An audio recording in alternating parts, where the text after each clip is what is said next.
a poll yesterday with Pence and Kamala Harris, and it was a very big gender split. It was something like 2 out of 3 women supported Kamala Harris, and 2 out of 3 men supported Mike Pence. And I thought that gender difference was very interesting.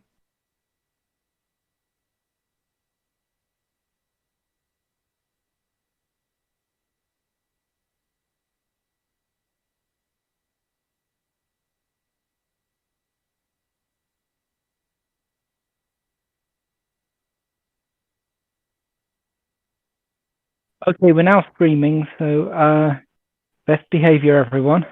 Try not to do anything naughty. All right then. So what were you saying about Kamala and Biden and stuff, Blue? Well, I was seeing a difference in the polls when it comes to gender. And apparently there's a very big split between men and women when it comes to who they think won the debate between Kamala Harris and Joe Biden. Kamala Harris and Mike Pence. And they were saying that women seem to prefer Kamala Harris and men seem to prefer Mike Pence. And even when they looked at the parties and if they were Democrats or Republicans, gender was a very strong factor in predicting how someone judged the debate.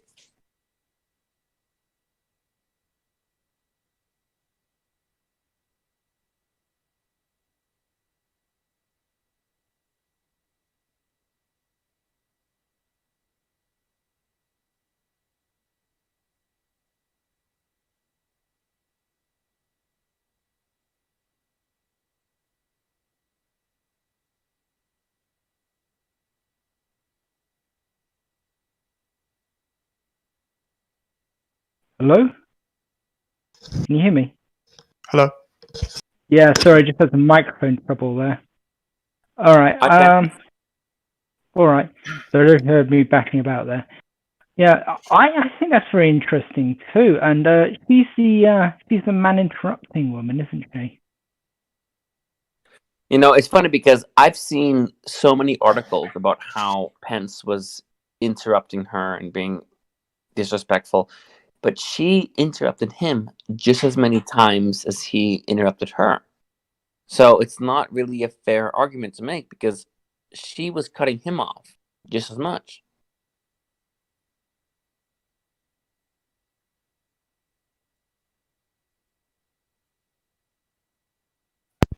See, I only watched half of it. It's too much. Man, it's embarrassing. I don't understand how we have 350 million people and we have the most Nobel Prizes. And we have NASA and MIT, Caltech, Harvard, Princeton, Yale, all that kind of stuff. And yet we can't give a good candidate for politics. I mean, it's ridiculous. I guess that depends on what you mean by a good candidate, because I think that they are addressing their target audience to get the maximum amount of votes rather than actually talking about issues. That's the main issue. I feel like there must be something about the way politics works and the way that parties evaluate candidates that discourages people who should be there and instead rewards people who should not. I think I'd say that the USA is generally run by fear, and politicians actually gain from keeping people sort of ignorant, because then they're easier to control.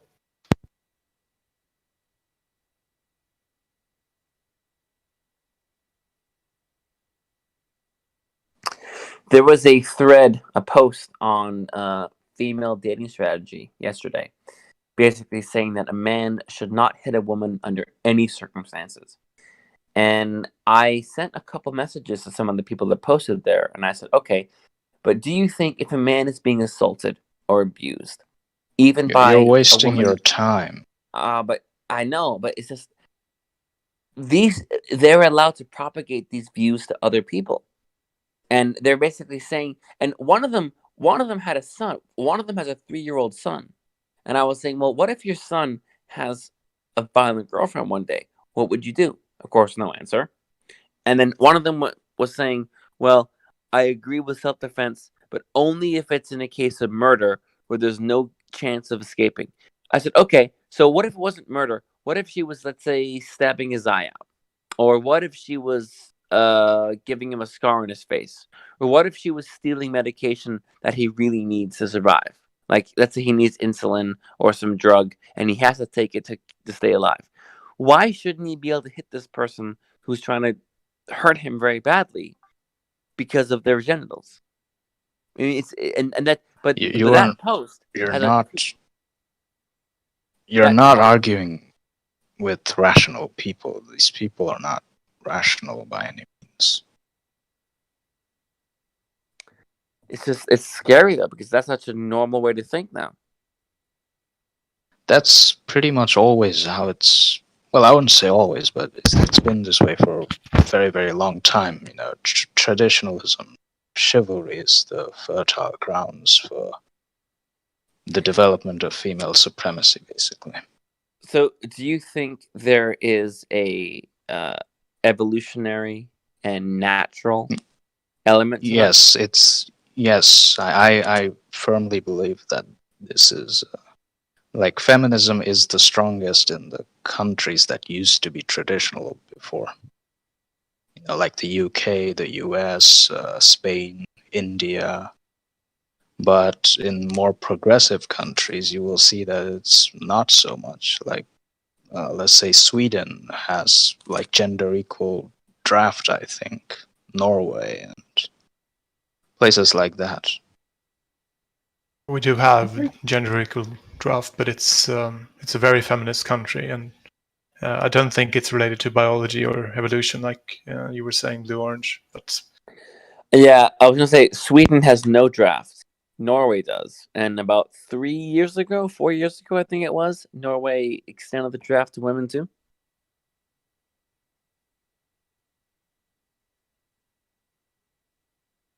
Yeah, it was very recent, but I do think that it's but Finland, it's a tendency. Finland still has a male-only draft, and Finland routinely scores on top 5 lists for gender equality in the world, which is absurd.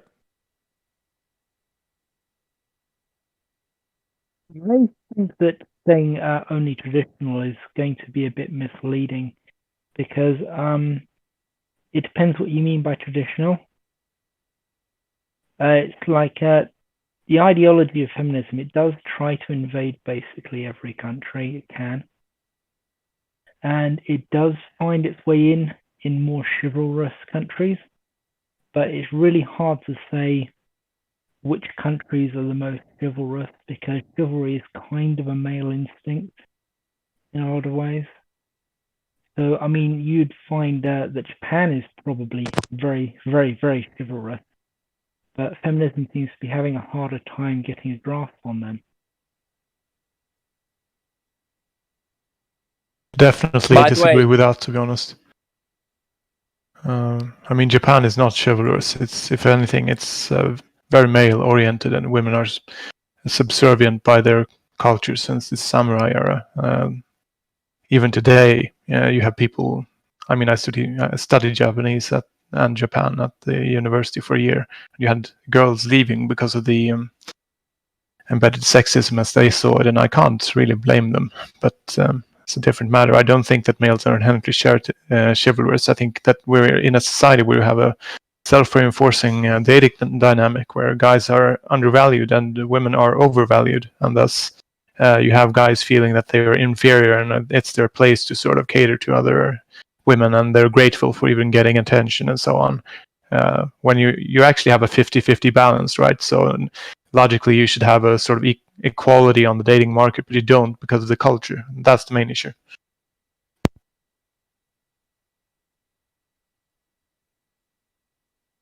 And that's interesting, because I got the impression that it was kind of the other way around in Japan from their media. I mean, obviously, I've never been there and I haven't studied them intently. But are you sure that like that's representative of the whole country? Oh yes. I see. I mean, it may just be an aspect of traditional gender roles there that they're like that. Because as far as I'm aware, it is still okay for like a woman to hit a man over there. Yeah, for sure. I mean, women have an even more powerful dating position on the market there because the wage market is very equal. So you have a lot of very rich, very successful women who can enjoy a very successful and enjoyable life without having a family. So they are sort of that's why they are having a baby crisis over there, because women are choosing to not get into the family life and having babies, and that means that any guy who wants a girl or woman to be with him in that kind of a relationship has to sort of cater even more. And a lot of Japanese guys, I mean, they have, maybe you've heard of this. It's a very different culture, so I'm not entirely sure it's relevant to ours in the West, but they have very large issues with guys getting socially isolated, like they call them NEETs or hikikomoris. Hikikomori? Yeah, exactly. Yeah. They're basically isolated by themselves. They don't meet people, and it's a very, very skewed social system. You don't even have kids seeing their parents because the average working hours in Tokyo is 14 hours, and then you have a 4-hour commute on average. And then that leads to them being either among themselves or being raised by their grandparents, which is sort of twisted in itself. But Japan is a very weird society these days. Yeah, so it's pretty messed up. Probably not a good example that we should be using of a country that is rejecting like feminism, really. I mean, are there any countries where they are really rejecting it? I'm pretty sure that the Spanish countries are among the most extreme, but I'm not sure about the least. Rejecting what exactly? Rejecting the feminist sort of narrative and their ideals and so forth.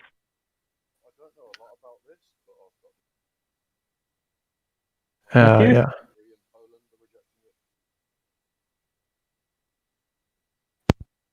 I can't hear you at all. I think there's something wrong with your mic. The volume is too low. No. Anyways, I do know that they reject the entire narrative in France, for example, and it's very common in South Africa. And you have a lot of powerful women in Hollywood who reject it because they see the sort of hypocrisy of women not being allowed a sex life, while at the same time wanting one, because they're considering objectification on a central level, but only when it's convenient and so on. And then you had, I mean, they are very different in France. At François Mitterrand's funeral, you would see both his wife and his mistress, and they were aware of each other, but they didn't speak about it. And they're very much more social liberal when it comes to how relationships are formed in France, for example. That's why they're doing it there. Whereas in South Africa, it's more of a traditional conservatism where they find a virtue in traditional family life. Okay, that's not good. I'm not so sure about the Hollywood example. That's probably true for specific women there, but I've heard from Blue, he seems to have vanished, but I've heard that it's very extreme in Hollywood. Like, to an SJW extent. Yeah, sure. You're right. I was thinking about this list where they had, like, after the Me Too movement, there was a list of female celebrities who sort of signed it saying that, hey, we're against this movement because it's hypocritical and sort of misguided and misrepresentative.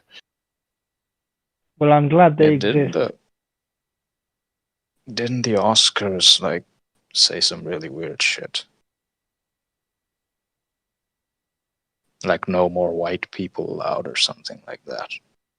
Yeah, they introduced 10 new criteria for getting a reward or something. That is insanity. Yeah, it's disgusting. Critical race theory the intersectional feminism. It's just hijacking other issues and making them onto. Let me guess, it's not going to be extended to white women. I'm sure. Or did they say it's going to be extended to white women as well?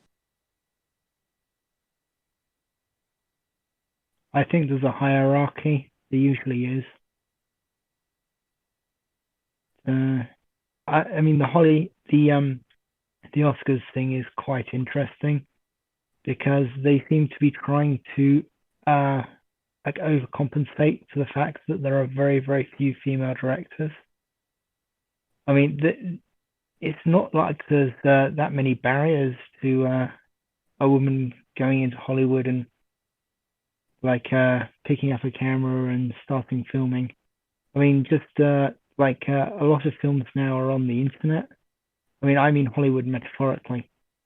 I've seen full feature-length movies produced by like a couple of people and published on the internet and stuff like that.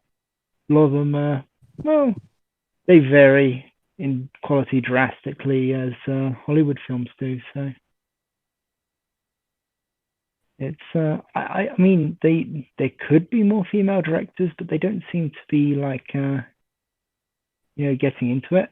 Maybe we just need to encourage more women to take it up. I mean, that would solve the Oscars problem. Again, should it be society's duty to ensure like equal outcome? No. I'm just saying that if they want to solve like the lack of female directors at the Oscars, then the best solution is to encourage more women to take up film and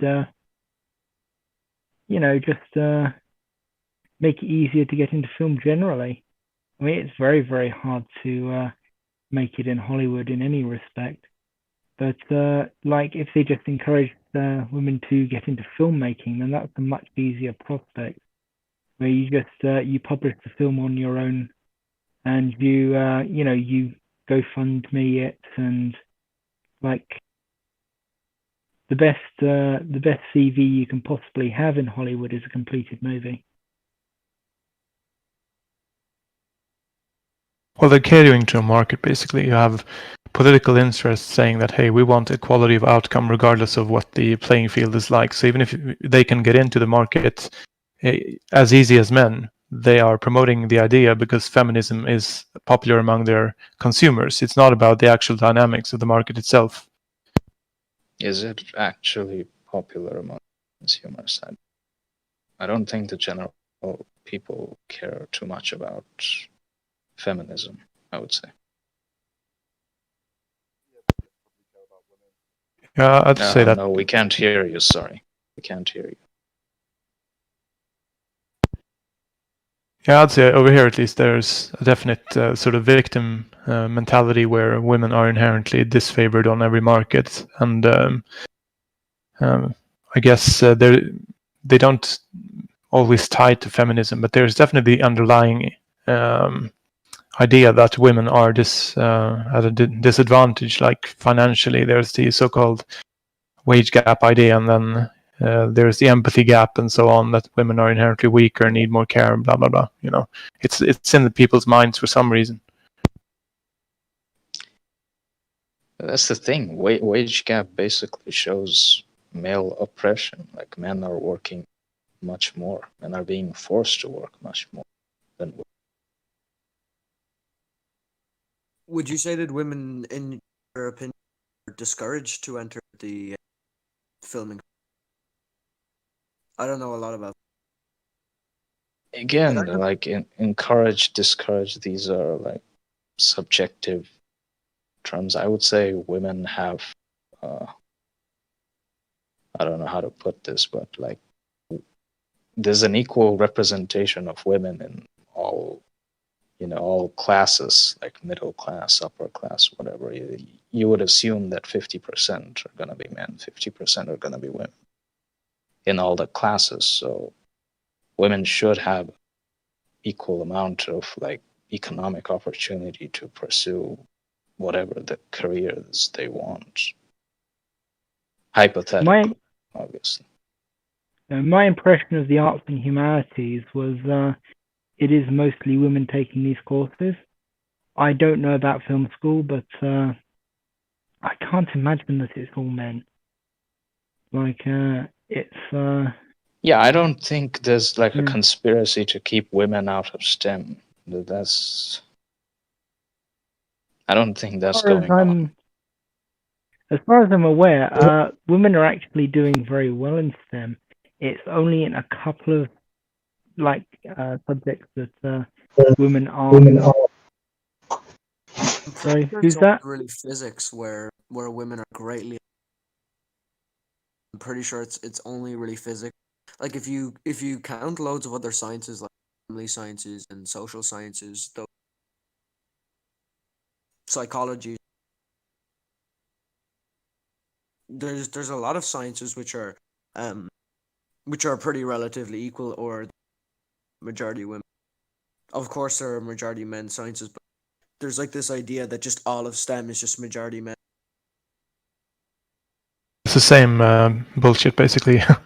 That's skewing the other markets. There's the idea that there should be an equal amount of people in every sector because their idea of equality is equality of outcome, which is to say that everyone should be represented. Again, I would actually support 50-50 distribution of all jobs. Like job sectors, all job sectors have to be 50-50 male, female. What's the innate virtue to it? That would be ultimately helping men, because right now, as it stands, the overwhelming majority of the horrendous, the disgusting work of society is done by men. And on the other hand, you have these lucrative opportunities for women into office jobs, comfortable office jobs with high, potentials. So I think in the grand scheme of things, it would be ultimately beneficial to men to have like 50-50 divisions in everything. Guys, just before we continue, we are streaming, so please, if you are not speaking, mute your mics because we're getting a lot of noise on the channel. Thank you very much. I was going to say, I disagree with that, because I think if you have that sort of policy, they're just going to do the same thing they do all the time when they measure equality. If there's more women in the field, that's equality. If there's more men in the field, that's inequality. But pushing if you do 50-50, you can't do that exactly. I know, but pushing for like equality of outcome to assume that men and women are the same. Like you could agree that it would be beneficial for men for it to be 50-50, but I don't know if that's really possible considering there's lots of I'm evidence just that says that men and women I'm just aren't the talking same. I'm just talking in a hypothetical sense, ideal sense. There's no innate virtue to it unless there's a power imbalance, and I think the people are saying that women are underrepresented and have less power in society, which is also false, because they have the majority of the constituency in the U.S. is female. Like you have 51 or 52% of voters, they are female, so thus they have most political power, and they are responsible for the purchases of the households, and they are in control of the most of the wealth, even if they don't make it themselves. Thus, every commercial you see almost is aimed at women. And this idea that you have to have equal representation is only rooted in that very mistaken sort of concept, I'd call it, that equality of outcome means equality in society. It's not even about equality of outcome, because nobody's advocating for like 50% of coal miners be women or stuff like that. They're only talking about in the political sphere or in like CEOs and stuff like that. It's not. It's very bourgeois type of thinking. I don't think it's bourgeois. I think it's utter hypocrisy, to be honest. I mean, you won't see it is hypocritical. It is hypocritical. I'm not denying that. I'm saying you wouldn't see any other sector where you have such an obvious and flagrant, like blatant internal what do you call it, cognitive dissonance in the arguments, as you see in the military sector when you look at the arguments feminists present to support their idea that women should not be in the military. All of a sudden, they are adopting the values of the people they normally attack. Like, well, if women were to go into military service, it would be the death of chivalry, and they say that, well, equality and all its wonderfulness, everyone has a sort of bottom line of reasonability where you see that there are biological differences, blah blah blah. So it's a very nice distillate to look at hypocrisies of the feminist sectors.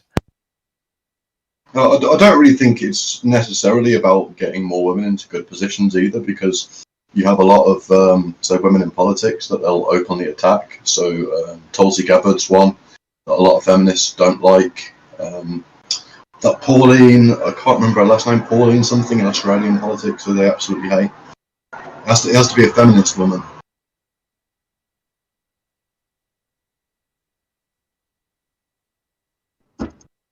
Evening, everyone. Hello. Hi. But I'd even disagree with the soul. Like a lot of the idea that feminists push is that men are the only ones in power and men hold all the power, and like they sort of generalize that all men are in positions of power and dominate the sort of and dominate Western world society. But I find the problem with that is sure, if you do look at a lot of higher positions of power like CEOs and in areas of politics, you do find the majority of them are men, but that's such a very, very small, tiny proportion of men, and they tend to ignore all of the seriously disadvantaged men.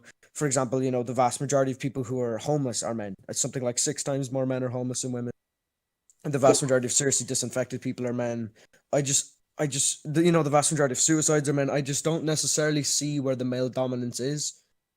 In Western society in general, feminists do often tend to take a very, very small proportion of men and use that to base, the entire structure of society. I saw a meme on our sub recently that basically said feminists compare women to CEOs because they don't even see working class men as human. I think when it comes, I think when it comes to politics as well, they don't. They totally ignore what those men do.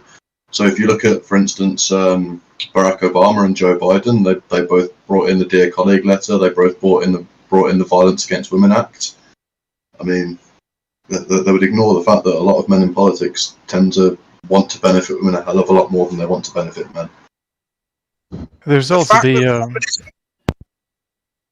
they have a sort of they're projecting their idea of having an innate group culture. Like the feminist thinks that since females have a movement of their own where they strive to further themselves, males work the same way. And so they say, well, if you're having it bad and other men are in power, then it's your own fault, right? It's not logical because they don't see it as an attribute. They see it as a team, sort of. So I mean, by that same logic, you could say that so if another feminist stabbed you in the back for real, like with a dagger, you wouldn't consider it a problem because she's a feminist. I think the feminists want to own up to is the fact that feminism is the patriarchy. It has all the power. When it comes to making political decisions, business decisions, or anything else, it all has to go through feminism and feminism's approval first. Hence the domestic abuse bill in England being reconfigured under a feminist committee with a couple of known abusers on it. I would definitely agree with you, Sashi, that when they sort of say expect that men in power will benefit other men, it is sort of projection, because women have that in-group bias, whereas men don't. But men have an out-group bias, and I think they are projecting their own in-group bias, and the fact that if they were in power, they would act in women's interests. They're projecting that onto male politicians.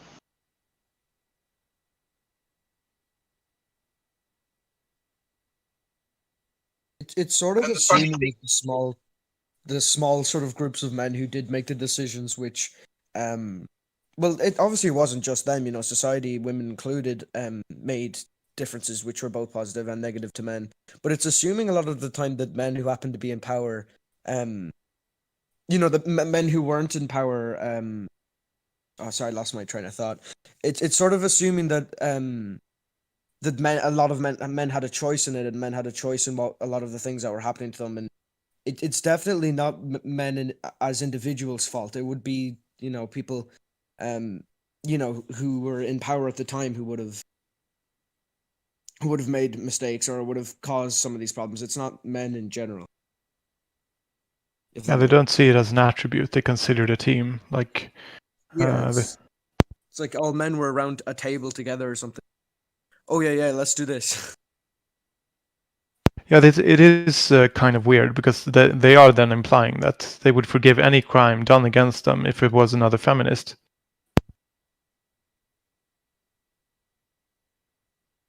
Because they're on the same team, right?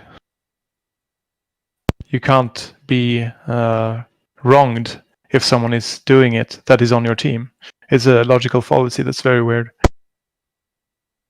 Like, this might be a bit of an extreme way of putting it, but you could say something like, to me, that's almost as idiotic as saying all Germans were responsible for what happened to the Jews because they happened to be German. The leaders in Germany were the ones killing Jews. You know, it's just it's assuming that everyone who is on one team, you know, like you said. Yeah, or like if you're German and you get stabbed by another German, then it's still your fault because you're both German. Yeah. Yeah, there's not much logic behind it, I know. Wasn't there a study as well that showed something that women as likely or more likely than men to abuse? That there's not really much of a difference in terms of when you give a man or a woman power in how things out and when they choose to abuse it. Yeah, it's Milgram study. They Can't really- have. There is though, yes, but I have to add that there is a caveat there. The normal Milgram studies don't have that much of a disparity, but the ones where they actually shocked real puppies, they have a very notable disparity, and that's noticeable. It's basically 50% of all males refused, 50% of males complied, but 100% of women complied and shocked puppies. And when people outside of the study were asked to guess how high of a voltage the average woman would give to a puppy, they'd say 150 volts, where in fact the women gave puppies on average 450 volts, whereas the males refused at all. That's an interesting study. I haven't seen that before. Would you mind linking it to me at the chance? It's actually in the meme channel. I posted it only the other day as a response. Alright, yeah, I'll have a look. You put it in the voice chat channel.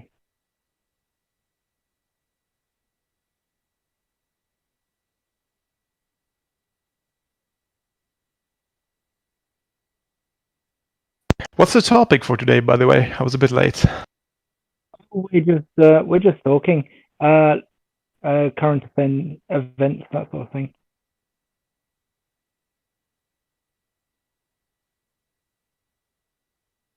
We started off talking about how men and women are thinking that different people won the debate between Kamala and that guy. There's a lot of noise on the stream. I didn't know about the... Muted. Could we talk about as well how I feel like a lot of words which are used negatively describe men, also almost no, particularly misogynist and misogynist. Like I directed this one feminist I was talking to, Cassie J's. Sam, we can't really hear what you're saying. You're missing half your words, and you've got a lot of noise on your line. I don't know if that's my line. I'll leave and join. That's Sure. You're kind of making a lot of noise. Is it better now? You'll have to say what you were talking about again, and we'll. I was to say how I feel like a lot of words which are used to negatively describe men almost now have like almost no meaning anymore, like misogyny and being a misogynist. Like for example, I just feel like the word misogynist is like an example was I was talking to a feminist recently, and I redirected her to one of Cassie J's videos, and you know, she said reading through the comments, almost all of the comments were misogynistic, and I asked her to send me some screenshots of some of the she believed were misogynistic, and she was linking me ones like where someone would be saying something. The problem with feminism is X and Y reason. This is one thing I think is wrong with feminism, or I support the general concept of feminism, not it in practice. Which We're is losing completely you just again. not the of misogyny at all. Yeah. Oh, there's sort of They like do that a lot. it's like the So, yeah. Israeli people who say if you're anti-Israel, you're an anti-Semite, which is bullshit. Same kind of thinking. It just sort of feels like the word misogynist. The doesn't same even with mean something about- circumcision. Like they just sort of throw it at anyone who disagrees with them.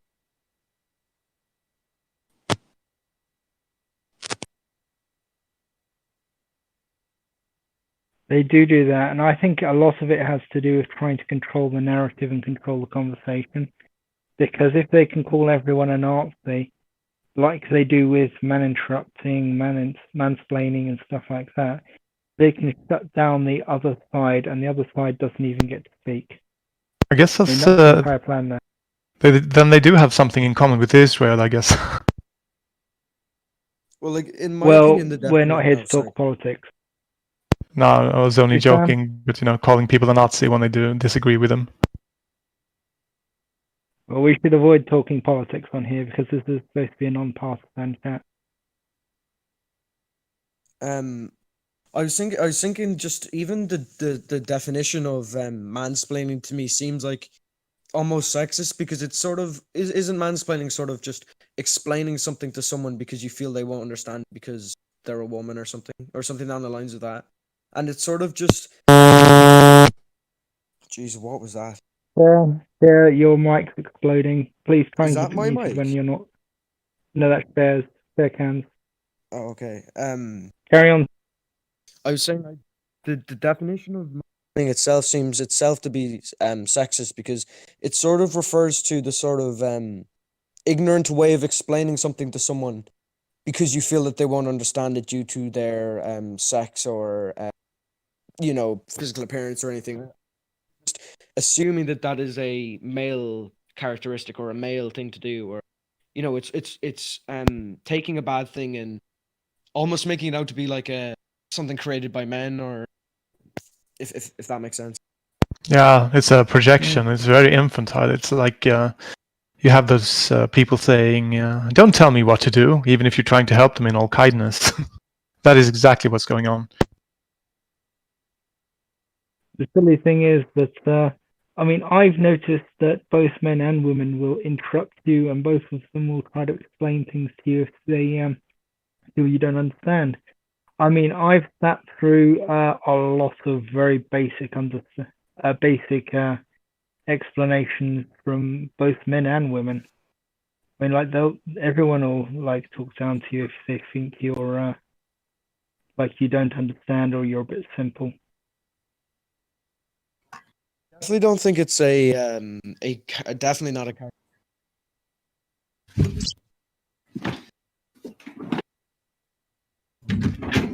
Jay Willie, could you please keep your mic muted when you're not talking?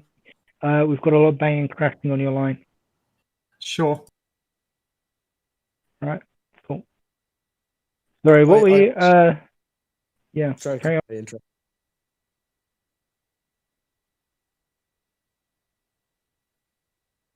Kind of interesting what you're saying about gendered value words. The idea of mansplaining is, as you say, a sort of projected notion of someone telling you something because they think that you are inferior and incapable of understanding, while they might actually mean something entirely different, like being kind to you or something. But there's a general... you can look at the societal swear words, for example, and taboos. and look at the roots of those, and then you'll see the inherent pejorative structures, and that also tells you something about that culture's attitude toward a certain population. For example, in the UK, I'd say the vast majority of the different types of swear words used are based on male sexuality. Like you have, I don't know how graphic we're allowed to be in the channel, but the vast majority of the words used are related to male sexuality, like wanker and so on. You do have a few female words, but they are not nearly as common, and it shows an inherent bias, because then you're saying that that thing which you use as an insult is inherently negative, inherently pejorative. Well, like even the way that the standard of how we can talk to men and the standard of how we can talk to women is different. Like you know the C word to refer to the female genitalia and the D word to refer to the male genitalia are both basically the same insult. They're relatively the same thing. They both are they're both words to describe genitalia, yet it's a lot more socially acceptable to, call a man a, excuse my language, but to call a man a dick is a lot more socially acceptable than to insult a woman in the opposite way and call her the C word. It's seen as a lot, at least where I live, it's seen as a lot worse to insult a woman in that. Like, it's almost normalized. Just go, oh, that guy's such a dickhead, or yeah. Well, in a few contexts, you have the issue of your own culture and the words used against you. For example, if you use the word gay towards someone who is gay, then that's suddenly only an adjective. It's a descriptive word. If you were to call someone else gay who isn't gay, then it has a valuation to it. And even worse is the word faggot, for example. But even there's a difference, because if you call someone who is gay a faggot, then you're using their own identity against them, as it is as you're presenting it as it is an inherent pejorative, which it's not, but you make it a sort of double whip. You insult them not only by saying, hey, you're of lesser value and here's my insult, but that word which you tie to being of lesser value is based on their identity. And it's the same thing with if you call a woman the C word, they will perceive that sort of same feeling as a gay guy being called a F word. And if you call the guy and so on. You understand what I mean? Well, I don't understand, but I wouldn't really care if people call me that, because, like, 9 out of 10 people would call me, or I would call someone a faggot, has nothing really to do with, like it's basically just banter. It really doesn't really have any form of, like, it doesn't really have this. There's no law. It doesn't have. It's not a loaded term, at least in my sphere of fight guys anymore. I would say that the Q word is far more of a loaded word than calling someone the F word. And I'm fine with saying the F word, but I don't know if I should now when we are in the group. So I don't think that's representative for general society, to be honest. Me either. Calling somebody queer is actually a very, very common non-offensive term in a lot of places. But calling someone a fag it's extremely offensive. In some places, it's an instant ban off of whatever you're on. What are the rules here, by the way? Can we say swear words in the chat, or? Try to keep it fairly PG if possible, but obviously we've probably already broken that rule. It's just YouTube's algorithms, and we're not really sure what it will do if we say something truly offensive. I mean, we're not monetizing this, so we don't expect to have any issues on that front. But we're just worried about them kicking us off something. Their search or something. Yeah, no, I get what you mean, but we are referring to the word as a word, though. We're referring to the use of, we're not necessarily. Yeah, you'd have to explain that to their robot, which basically just picks the word out, and Saying that they analyze voice chats. We aren't really live yet, so. What were you saying? Are YouTube actually analyzing verbal communication automatically as well these days? It is listening on the audio, and I think it only listens for a few minutes, but it's very hard to really say how long. I've heard 15 minutes, but you know, I have no idea really. Back to sort of on the you know, throwing around the word like misogynist and incel and these words. I feel like at least in my experience, and you guys can correct me if I feel a lot of the time it's sort of just used to like sort of instantly shut down someone's debate, because it's a lot easier to debate with someone that you've labeled as a misogynist. That's exactly Because right. you can say like, oh, don't bother talking to them, they're a misogynist, and it all of a sudden everyone else, so they can use that to sort of decrease the validity of your points, if that makes sense. So it makes it a lot easier to label someone than to actually debate. Depends. Yeah, So there, That's the example put out there. That's why feminists use it, and they've moved on now from misogynist to incel, because incel is seen as the absolute worst thing you can be when it comes to relations with women. there's a difference between those terms, though. Like the word incel is somewhat akin to calling someone. Remember that discussion we were having a few weeks ago about small dick energy? So if you say, hey, that guy's an incel, or he has a, wow, show us your small dick, blah, blah, blah, then if that guy speaks up, he gets into a double bind situation where you not only get criticized, but you know, supposedly from that rhetoric out yourself as being in that group. So if you're called an incel and speak out about it, then you're immediately sort of walking into a trap. Whereas the other ones, like the you're a misogynist, that is based on societal guilt, societal shaming, like transphobe. Hey, you don't allow me into your locker room, then you're a transphobe. It doesn't matter what your argument is, you're a phobe and you're shamed. So there are two different mechanisms. Yeah, But I would say that if what makes a word a derogatory or not is how much power it has. Like if a word, for example, have the power to sway public opinion against an individual, and if it doesn't, right, if it have power to actually cause things to the person that will be negative for them, right, and that term is applied to them because of their inherent traits, right, then it's what it makes it a derogatory, right? While if somebody uses a term, for example, to silence you, then it's more of like an attack word. So I think it's like a lot of overlaps what makes something an attack word or a derogatory.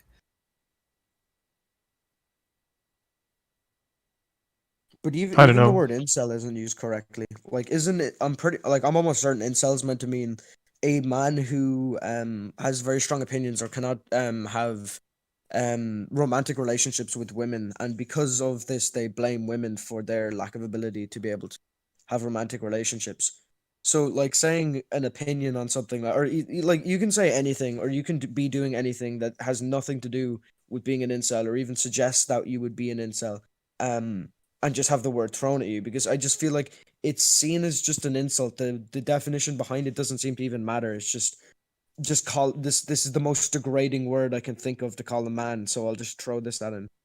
Yeah, they have a lot more misogyny. power than any other. I think in most other societal movements in by media control, being able to control the nuance as it's publicly perceived. Like you were saying, Jay, if a word isn't inherently an attack word, well, that doesn't amount to any sort of official definition other than how people perceive it, and whether or not someone is actually offended by it, it varies from person to person. Like you, for example, were not offended by the F word, but in general, it is true what you were saying, Sam. They took something and spun it in the media to be an attack word. So now the incel word is not only what it used to mean, it's a concept, and it's a concept that attacks you based on your supposed nature. So it's a double bind rhetoric. No, that actually makes sense. That's the reason why some people, for some reason, some people might find the F word offensive. Like, I don't really. When I find the Q word super offensive, so if someone were to call me that, I would like tell them to get back. And if they call me that again, I just saw an article No, I just saw an article which called Asian men who oppose the male-only draft in some Asian countries as incels. You gotta be joking. Yeah, you have to see it from 3 different perspectives. Like, 1, you have the inherent value of the word. 2, you have the intent of the person saying it. 3, you have the perception in the audience that is judging that particular conversation in relation to the parties involved, and so on. There are a lot of nuances, which is why, for example, the political debates you were talking about, a lot of people think, wow, what a mess, you're idiot politicians. But if you look at what Trump's actually saying, he has a very well thought out structure of rhetoric. It's not about inherent meaning to the word, it's about effect these days. And feminists are very, very powerful in that sense because of the money and media control and social control. But it's also like actually really exposed the degeneracy of the media if they use the term incel as a derogatory, right? Because why, like, how could as being celibate, that is not a bad thing, right? Like the whole idea is to tell someone who is unmarried as celibate as then use them as a derogatory, right? The only way that could be like bad if because someone is unmarried, but if otherwise it's like if I don't. Like being celibate isn't like inherently a bad thing. It can be depending on the circumstance, but inherently it's not bad. Yeah, Implications. Well, what they're really saying is that you've been rejected by women, and therefore you've been found wanting and invalid, and so on. Yeah, it's not being celibate. It's being involuntarily celibate. As in, you want to have sex, but no one will have sex with you. Yeah, but if you're not gonna like, I just don't understand why somebody would like want to be with somebody for the sex and not for the person, and not for the marriage and the relationship. Like the whole idea of having someone to fuck and then nothing more. It's not really like good. So I would say it's very insulting to be called an insult, because then people are saying that if someone were to call him an insult because they assume that he just want to fuck and doesn't want a relationship or a wife. Yeah, well, obviously that is very, very, very offensive, because they're projecting a negative trait upon him, which is very unfair. It's not acceptable, right? So that way, I definitely agree that insult is in many circumstances can be used as a derogatory. It's not even about that. It's not the inherent value of the thing. It's how it's perceived. It's how you're portraying someone publicly. It's how you're spinning an identity into being offensive in itself, and thus silencing the opponent, because if they speak up, then they are walking into a public trap, and also you will sort of make people feel bad about themselves if it at all rings true. It's the same with the small dick rhetoric. Like, there's nothing inherently bad about having a small penis, right? But the societal valuation, the implication socially, and on the sort of domination level mindset, like if you have if you're called that, you're considered and basically called out to be an inferior and weak and blah blah blah. It's about the intent. It's about shifting the values of groups and about making people feel bad, and then tying their hands behind their backs in terms of being able to respond, and so on and so on. I see it as kind of like a two-pronged attack. Basically, I mean, half of it is you're calling somebody a virgin. Basically, it's that sort of playground. Let's pick on the unpopular kid that nobody really wants to be around. I think there's that element to it. It appeals to those sort of people. So it appeals to the sort of people that like to bully. And then the other half of it is the subtext where they're an incel. And they're taking their anger out on women, and they're somebody that hates women, and that's why they're making the arguments they're making. So I think there's sort of those two aspects to it. But it's also like to insult someone for think it's something bad to be a virgin. Like if somebody or society think being a virgin can be like a bad thing for someone who's not married, right? Then something is deeply, deeply wrong with the person who made a claim or the society who endorses it. Like that's absolutely quite degenerate. It's not about that. It's about like invalidating the man. And that's what it is about. Yeah, but being a virgin is not like invalidating, and nobody should think it is, because like saying that like if I were to admit or say Like it we is, have, I would say we have formed a culture where men sort of judge their values upon female attention. And when you call someone an incel, you're basically suggesting that he has zero female attention, and so therefore you can invalidate whatever his concerns are.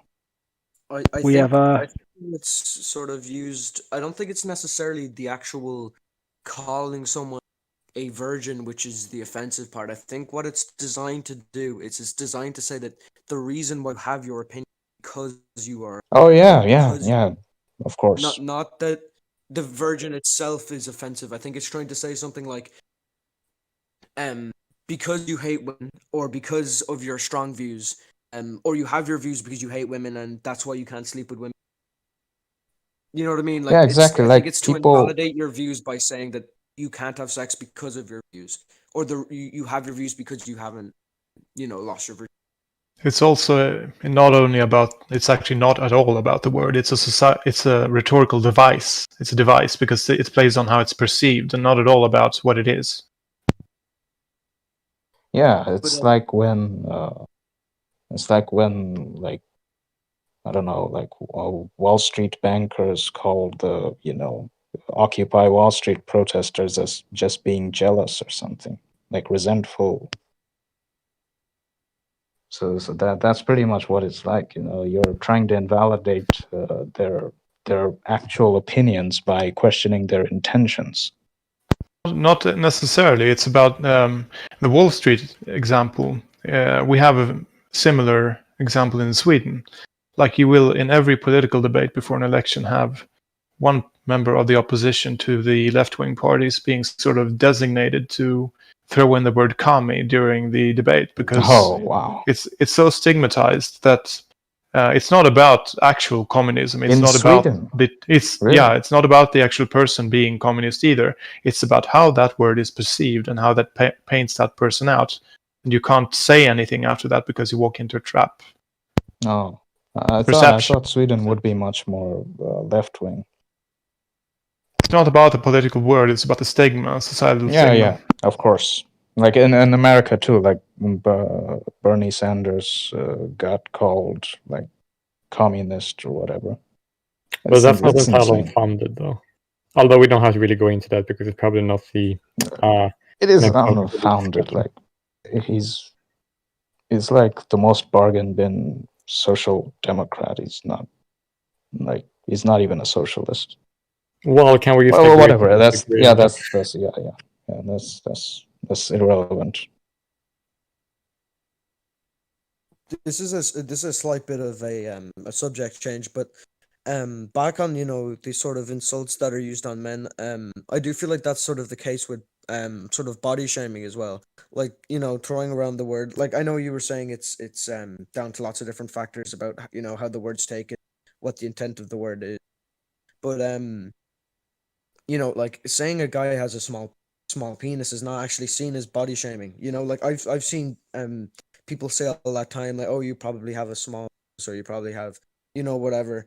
But if that's on the flip side for women, like if you were to say that a woman is unattractive or she has undesirable, overweight or undesirable traits to her, flat-chested, that is seen, like stuff like that, but stuff that's seen as horrible, because it is horrible. It's very horrible to refer to someone in that way, but it's seen as a lot worse than to refer to a man by as having a small penis. It's not even seen as body shaming. Like I remember one time I saw this test before where this one girl was going around in a server saying all the guys around her had small dicks and that's why they didn't agree with her or something.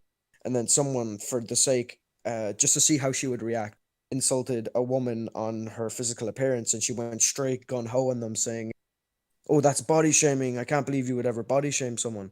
After going on a rant about a guy having a small. It's what they've done with the gay word. Like, if you object, they'll say, "Hey, it's only a joke. It's not about being gay. They have sort of claimed the word, and then they've spun it in the media, and they've sort of usurped it and saying it's not about that. It's taken a new meaning, and if you're objecting, that's your problem. Blah blah blah. It's of course a fallacy as well, but yeah, I entirely agree with you. If you really want an equivalent for the whole small dick energy, turn around and say, oh, you've got cavernous vagina energy. They really don't like that. But it's something that's even difficult to combat against. Like if someone, like I've heard people say stuff like, this guy has a small dick or whatever, or guys who have small dicks are like this. And if you contest it and you disagree with it, or you say, hey, I don't think that's a right thing to say to someone, they'll say, oh, that's probably because you have a small penis. You know what I mean? Like it's that's a double bind. It's called the double bind suppressive technique, master suppression techniques. It's like walking into a trap, you know.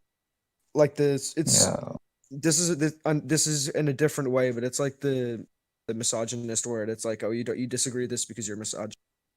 You know what I mean? It's designed, like you said, it's designed to suppress thought.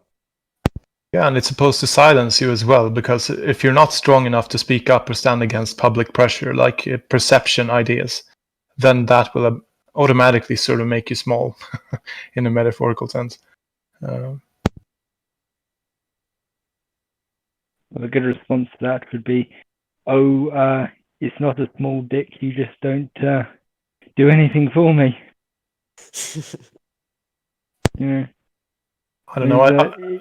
When you make it when you flip it back onto them, suddenly it's very hard for them to respond, because like the first serve is easy, but returning return is it's a lot more difficult. I mostly make it about them not having had sex, because if you have had sex, and you will know that having sex with someone who is large is not at all pleasurable. It's not a good thing. And I think that anyone who actually speaks up vociferously about that issue is sort of more likely to not be small, or at least be safe in himself, feel that, hey, I have no issues with that, like whatever it is. Like, that would be the best way of counteract the claim of someone, you have a small dick. I said, well, I can send you a picture, and if you and if you don't want me, you just have to take my word. No, don't. Yeah, don't do that. Don't go into their frame of narrative, I would say. But it's don't step into that. I think the best thing to do is just ignore it. That's what I tend to do. But like, it's kind of very useful, because like if somebody, for example, their insult is like relying on a false claim, right? Then you can just say what you want to know, and then if they say no, then say, well, then you can't really speak about it, can you? Right? They're just gonna present themselves as an idiot. I feel like that's entering very dangerous territory. You know, when you make they can use a lot against you. I understand what you're trying to say, but they can turn that again. Just call them a creepy sexual harasser. I think that will just work to best, invalidate because your sexual life is none of their business. So you should just call them a creepy sexual harasser. And, you know, I saw a meme the other day, and it said something like, "Body shaming is a problem unless it's done to." You know, body shaming is just not seen as a problem. Like, people insult men on their height all the time. You know, whether they're muscular or vascular, or whether they look feminine. And a lot of these are, and this is not just men on men. I've seen women, actually, I should. Of course they do. Some women, a lot of the time, will insult men on their height, which is body shaming. But it's just, in society, it's just not seen as a insult. But insulting a woman on anything really that describes even remotely her appearance is it's very, much very worse horrible. than fat shaming. Because you can do something about being fat. It's something about you which is there to stay. You know? It's not something that you can change. Yeah, you can't do much about it. Funny thing is, it will most likely turn to the sort of rhetoric that they are actually trying to appear to be against. Because if you do, I mean, if you were to do what you said, Jay Willie, then it sounds funny, of course, but they would immediately turn it about, so now you're comparing penis size, how fucking primitive of you, are you a caveman, blah blah blah, do you have a big car, etc., etc. They have absolutely no ethic coherence. They are not about ideas, they're not about actual values, they're there to suppress you. Well, then you can call them out on that, because then everybody will see they were hypocrites. Yeah, obviously they are. I but- mean, it's blatantly obvious in any context.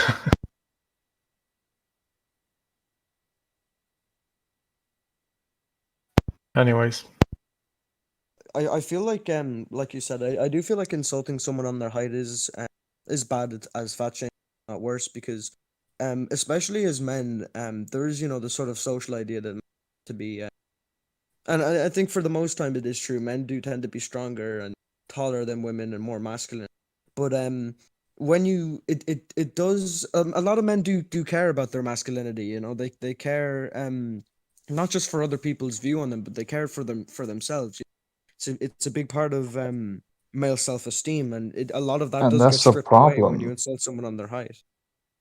Yeah, that's a problem. We have to like tear down this this internalized like strongman narrative that men seem to have for themselves. You know, I it's, don't it's, think into it's like a men. the art subject we were going to talk about another day, right, Human? Yeah. I mean, we haven't had a healthy showing of real males and male art in society since before the 1700s, which is when right after when the industrialism took over and made males commodities, basically. And it was a counter movement to that period as well, because you can't show males as sensitive if you're of an entirely different mindset. So this situation we're in now, where guys are sort of mistakenly thinking that they have to be a certain way, is partly due to not having sound values based in actual nature. I mean, except for nudists, they are the only people out there who normally see other normal people.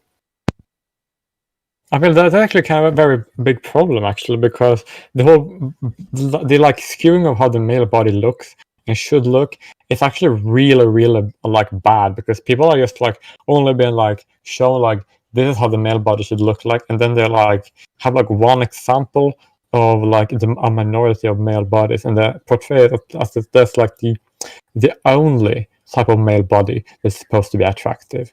We actually talked about that when I was in school. We talked about there are actually plenty of different male body types that are like equally normal, right? And to say that only one is like the ideal, it's actually very bad. It doesn't really serve anything. Two-layered suppression as well, because by denying that idea, you're also denying the idea that guys can, for example, be beautiful. And I mean, being gay myself, I see it all the time. And for me, it's clearly obvious. You would see Greek art there where you portray male beauty, right? But the very idea that guys are beautiful is a sort of uncomfortable notion to many guys, even, because you're not supposed to call a boy beautiful. You're supposed to call them handsome, etc. So this is why we need more male art. Yeah, that's the reason why I Yeah. call old. I agree 100%. Like I call all the male friends. I usually don't call them handsome. I usually just call them pretty. Yeah, like imagine you can call a piece of rock a mountain. You can call a mountain beautiful, but you can't call a man beautiful. That's an interesting thought. You know, I think that male sexuality in art is also kind of like seen as aggressive, and it's seen as bad as well. I mean, even though most artists now seem to be women, we still only seem to be getting the female form in art. We don't seem to be getting any of this. I mean, you have to go to gay artists really to get the male form. Yeah, I don't think women really have like, you know, an appreciation for the male body, like in the way, like if we looked at history, most of the great, you know, artists who had appreciation for the male form, like you have, you know, like Michelangelo's David, you know, or, you know, most of these people were like other men, you know. But it's also the reason why I know is that a lot of women actually do not really care for this like super athletic, portrayed as so-called ideal male body, right? A lot of women they actually do have a very like broad taste in like what type of blokes they're into, right? So, but it is the media that is usually shaming women for having that broad taste. They're usually saying you need to only like this ideal type of man, and if you go after any other bloke that isn't this perfect, then we should shame you for being into him, which is very harmful to this woman and to all the men that gets like I would say it's not. undesirable.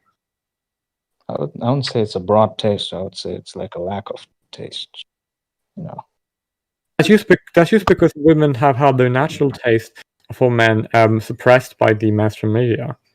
Like most women do have a broad taste, it's just that they can't really express it because they would get shamed by other women, other men for expressing how they really feel. They feel that they're expressing what they feel like they're allowed to feel, not what they actually feel. But even like I think with the sexualization of like it's only really seen as something bad when women are sexualized. It's almost like I saw one before where there was a picture. There was a picture of a female goalie. She was bent over.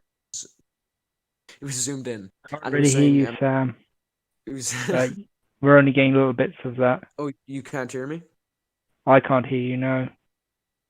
Could you restart again? Yeah. Can you hear me better now? I can hear you both, to be honest. Okay. Do you want to continue again? So you're talking about a female goalie? Yeah. I was basically this woman. Camera was zoomed in, and like you get these. I feel like there's like this narrative that men aren't sexualized. I do understand that the sexualization of women is definitely a problem, but it's not men. Like look at David Beckham, for example. There's probably more magazines about how handsome he is rather than his ability of playing soccer. You know, there's so many NFL athletes, soccer, rugby, and there's countless newspapers. How handsome You're disappearing again, Sam. Am I disappearing? Yeah, you're glitching again. I have no idea what you're saying. Anyways, I think it's a double bind as well because it's about making male sexuality a problem in itself. Because like you people who saw that new bill in, I think it was Manchester, where the feminists got to weigh in, they're actually going to declare unwanted communication as a sexual offense. Reflect on that. Unwanted communication. That could be anything. You could send a message that's unwanted, and they are portraying it as being a sexual offense. And that is, there's a general idea that male sexuality in general is a problem. Any sort of idea that something can be sexy is a problem in itself these days. Looking at something that is sexy and saying, hey, that's sexy, even that is a problem. But why would they do that? In what way does that even remotely... Oh, wait, so does that mean, like, if you ask a woman for directions on the street, that could be considered as unwanted? I assume a woman wouldn't report that, but I would assume it would mean enough. Because I don't know if this is catcalling a legal offense. I mean, to be honest, it's sort of infantilizing of women. Like, if you're in a public setting, then you need to be able to function in a society, right? If someone catcalls you, then they're idiots. But I mean, you're supposed to be able to handle it. Yeah, if you're an adult. Like, not all People, forms yeah, of worse. catcalling are bad though. Sorry, Like, what? like some people, male or women, that are catcalled in a way that isn't like in a rude way. They don't really care that much. But could you argue this can be a bit triggering for some people, but could you argue that the appearance of the person catcalling someone makes a difference in how they take the compliment? Like a very a very handsome and tall man complimenting a woman while he's walking past, saying, "Oh, you've very nice eyes," versus a homeless man sitting in a bin complimenting. Even if they're both done in the exact same way, would you argue that it's whether or not it's taken as a compliment or as catcalling can be depicted on the looks of the person? Of course, it's like if you ask people, hey, would you accept a hug from a random stranger? They will always say it depends on what the stranger looks like. If it's a handsome guy, then it's a welcome advance. People want to be in contact with other people. They want to be appreciated, and they want to have feelings expressed for them. But it all depends on what they're getting out from it. Yeah, I would say so. I think people often forget that while catcalling aimed at women is like compliments and things like that, catcalling aimed at men is abuse, like much more often. Oh, yeah. I mean, I've had abuse shouted at me on the streets, and it's it's not nice. Like, What do you sort of mean by abuse? Do you mean like just insults? yeah, insults. I don't want to go into details because it probably Oh yeah, no, identify me I just a bit. I was just a bit confused on what you meant. You were Oh saying. yeah, insults, demands, that Yeah. sort of thing. I get you. Like one time, like a neutral example was I was wandering around with an SLR camera, and this guy was like, "Take a picture of me," and I said, "No," because he was being very abusive about it. If he'd been nice about it, I would have said yeah, but he was very, very abusive about it, and he was like threatening me when I didn't take it, and I just walked off and I never saw him again. But I mean, that's the kind of abuse that you can get. And, it is gendered because you will get, I've never heard of a woman getting abusive remarks. They might get sexual remarks, but I think abusive remarks are a lot rarer. So it's usually a come on rather than a F you. It's also at about least that's my understanding. There's like an inherent expectation on being chivalrous on guys, that you're supposed to cater to women, and when that's not met, then it's an offense in itself. And I mean, if you are a real person, you will be a mature person, and you're supposed to be able to handle that kind of thing. But there are three components to it: personal immaturity, a sort of expectation on males, and now I've forgotten the third one, but I'll say it when I think about it again. Yeah, no, I definitely agree with the whole idea that men are often expected to cater to women. Like, for example, like I've been sort of catcalled before, but I was like at the time I'm not gonna pretend like it upset me. It didn't. It did make me happy, but I was I don't know if it made me happy because I felt like I from a random woman while I was walking, a random girl or whatever, is something I meant to like or whatever. And like for example, like I don't want to go into too much detail, but I've had random girls just send me photos of certain things that I really don't want to see. And whenever I've talked about it, and guys and girls have told me this, that it's as if I'm benefiting, when the reality was, Yeah, I it's did like see it. It victim. did actually make me feel ill. Like it made me feel sick. It's not something I wanted to look at. But by Relate to girls that. nowadays, I'm told that I should enjoy something. Yeah, because it's I'm disgusting. Yeah, I personally can't forget some of yeah, those things I've seen myself either. It's disgusting, to be honest. yeah, Yeah, like no, male I rape couldn't Vagina victims. picture or personally something like find. that. Yes. I couldn't think of women in a sexual way for like I don't know how long. It felt like 2.5 weeks, 3 weeks because it genuinely did have an impact on me. But just everyone around me, it felt like they were trying to convince me that it had that I was the one benefiting. Yeah, they try to do the same thing with like like male rape victims. You should feel lucky. Yeah, they always said that if a guy gets sexual attention, they say like, well, that's a good thing because they like think that if a man gets it, it should always be like a good thing when it's really not. You guys know about Gavin McInnes? I think he said that. Yeah, I almost clearly remember him saying that. Like he was trying to justify female pedophile teachers Oh yeah, who rape the females male students. pedophiles is often, and females being pedophiles is justified a lot. Like I saw just a video. I was just scrolling. I don't even remember what it was. It might have been Instagram, something. And I saw this video of this 26-year-old. She I don't know her exact age. She was in her, and she was saying the bio or no, the what's the word, the comment underneath it she'd posted was me messing with 16-year-old boys, 15, and it was her talking about having sex with them, and then them responding in a sexual way, and that's attractive because of how he's responded at a young age. But it wasn't even taken down, and she wasn't insulted for that. If that was a man talking about a young girl, or Exactly. I shouldn't say a girl, but a girl under a minor, he would be cancelled within minutes. He would probably lose his job. He would lose all his friends. You know, like, it's taken very seriously. It depends on narrative, though. Like Hugh Hefner, his Playboy mansion was literally filled with high school girls. If the narrative is criminality, then suddenly you're a beast, regardless. It can be seen that there's like a weird line between the empowerment of girls and sexualization. Like, yeah, but I'm saying it's the same about boys. It's like yeah, I mean, on the one hand, you have the situations where I'm sorry, I'll be back.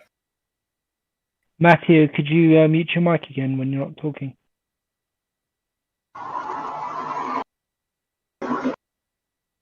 Matthew? Oh, cool, man.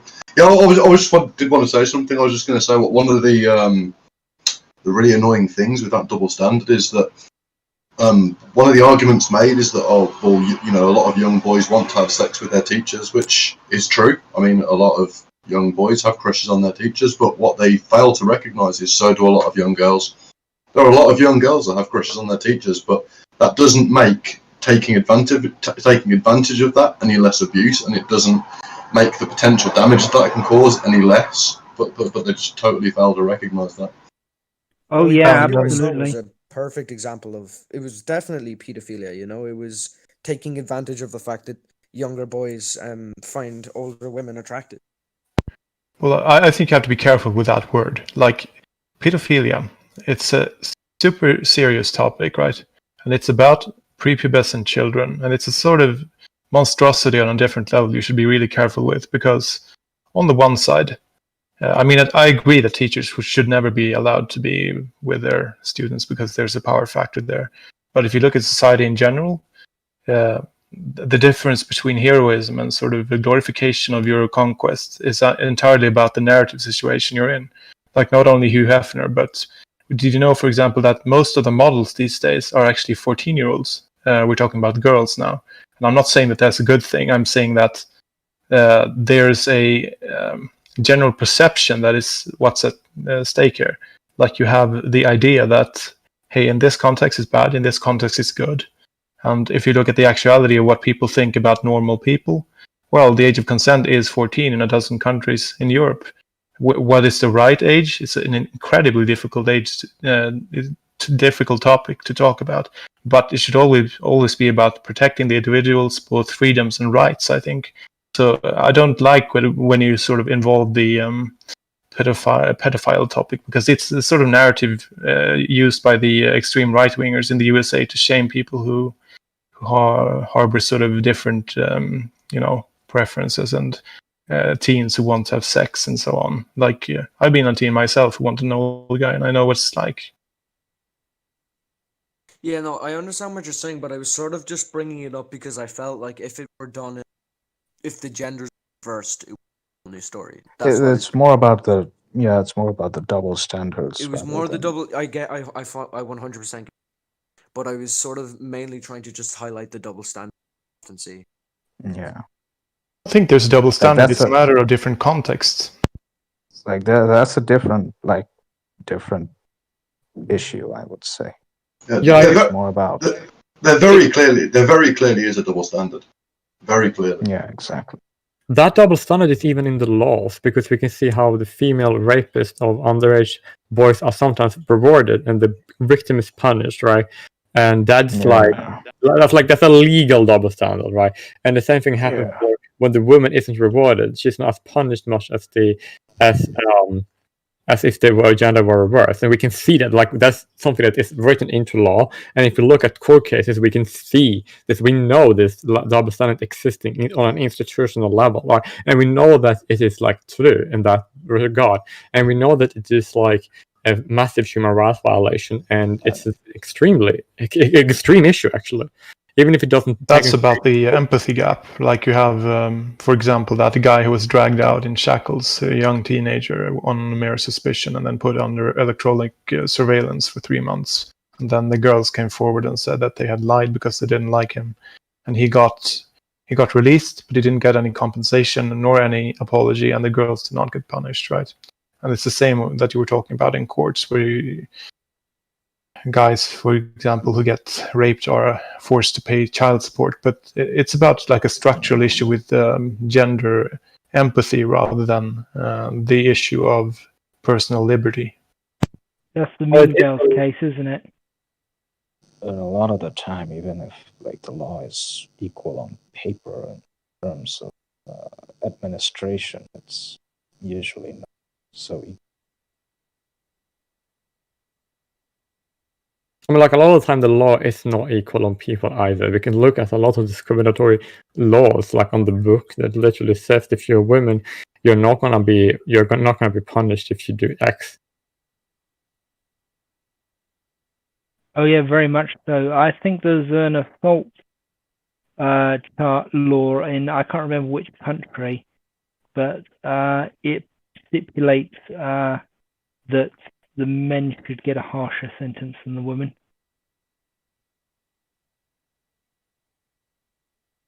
And it's certainly written into the rape laws and the domestic violence laws and so on. Duluth is this in a nutshell. It's you assume that the woman is the victim and the man is the aggressor. Even if the man is the one with all the wounds, the woman is beating him over the head with a pipe when you arrive, and he's just sitting on the pavement looking completely defeated. It's that's just the way they roll, because they've been set up to assume that if the man is being attacked, it's self-defense, and if the man is attacking, it's never self-defense. So, Yeah, that's literally in the law. Yeah. Gender pushing for sure. And the most annoying thing on that is that the original creators of the Duluth system have openly admitted that they saw what they wanted to in the data, and that they saw abusive women and they saw men being victimized, but they just ignored it because they wanted to push this particular narrative. Just to be clear, just to be clear, that's not actually in the law. It's in the training policies of the police. It's not actually, the Duluth's got nothing to do with the law. It's to do with how the police are trained to deal with domestic violence situations. But how the police are It trained, may as well. it's like the police are trained in a certain way. That is like part of the law, like, if that makes sense. Yeah, I guess I'm just being a bit of an autist about that, like, and being hyper specific about the terms you're using. But yeah. No, it's very good, because we need to have that nuance, because if we don't bring up, other people would do it as a dismissive way, and therefore we won't be able to like do anything about it. So you are good to you're right to do. I mean, I think it makes it harder to address, because I mean, if it's in the law, it's it's recorded, it's easily accessible. It's easy to say, okay, look at this section of the law here. You can send links to people and say, yeah, here it is. Whereas when it's more internal, it's a lot harder to bring people's attention to. And a lot of this. We do have police training manuals with it written into it, and we can point people to the pages on charities who are funded by the government, even, who have it as their official policy, and they'll have one area for women and one area for men, and the area for women treats them as the victim, and the area for men treats them as the abuser. Like, we actually have an article on the site about that, where we point you to a couple of websites where they do this. But there are very often posted on the Stab and on the Discord screenshots of sites where, just showing this difference. Yeah, if you could send me a link to the training documents, that'd be really great. Sure, I'll try and find it, but it's probably buried in the defunct archive channel, and we haven't fully transferred that across to the citations list yet. I think there was a good Erin Pizzi video with the same message, and she actually talked about her own experiences. But even there's like a double standard as well. Like, I saw a video recently where a woman was talking. She does this whole video. She's gonna roll up on her ex and beat him up because he was cheating on her. And obviously cheating's horrible, but it's never acceptable to assault someone of something. And it just feels to me that if a man at any stage were to strike a woman, it would be seen as like Men Are Human was saying, it's always seen as attack, while women hitting men is always seen as self-defense. Like I've talked to people before who's all said that, like, when they see a girl slapping someone, when they see a girl slapping a guy, they see it as almost an empowering, even if they have no idea what the is. You're Like, really they'll breaking up always- there, Sam. I'm sorry. We can barely hear you, but I think I get the gist of it. I You're heard talking you. about, like, yeah. But Sorry, I think this sort of double standard also has deep roots in other males also enforcing it, which is a problem in itself. I saw this video the other day where a guy was attacked by a girl in the school ground, and she slapped him in the face. He slapped her back, and then he got swarmed by like literally 2 or 3 dozen other guys attacking him because he was defending Yeah. himself. And this sort of We've double. got a whole series of videos showing the exact same thing. Like Yeah. even the woman beating on the man and beating on him, or the boy, and then he pushes her once, and the entire male community just descends on him and curb stomps him into the Yeah, and this is a problem with the body shame issue as well, because it's like you said, it's not only about the external perspective and portrayal in media, but it's an internal valuation. Like, you have an idea of what's like to be a real male, and in the case of art, you could have like an external anchor, sort of say value-wise, if you were to have statues and art out there. But in this context, it has to be an idea furthered by guys from guys, because if we cannot get other guys to come along in this sort of movement, it's futile. Yeah, exactly. Male beauty cannot be like formed by female opinion. But like, it is something, like, it's not necessarily something I worry about all the time, because like, usually there won't really be a stage. Well, there could be, but most I would feel more confident that if a woman or a girl were to attack me, feel more confident in being able to protect myself in a way that wouldn't really involve hurting her. But I do worry that there will be a day where a woman genuinely is hurting me and I won't know what to do, because I feel like if I do defend myself, I'm going to get in trouble, or hopefully that didn't. I do hope that you actually really defend yourself and then speak out about why, because you will have people who agree with you. If you don't do that, then you will be a victim like everyone else who did. The only thing Sam, you can I do think that's- you should. Sorry, I just want to say, Sam, you should watch Blue Orange's video about I when did, he was yeah. randomly stabbed by that woman, and he didn't know how to defend himself. I think that in that sort of situation where the woman has a knife and you don't have anything, your primary directive is to save your own life and the life of anyone who's nearby. So punch her right in the face as hard as you possibly can, and let the police sort it out later, because honestly, you might get in trouble with the law, but you'll still be alive. You matter. I do As get someone what who's- you mean, but there's like in the way that I've been brought up to never ever under any circumstances ever lay my hand on a woman. Like, I've even been told by adults that if a girl is hitting me, or if she's I just have to walk away, or I have to try get away, and I under no circumstances. That is insane. Yeah, That is but insanity.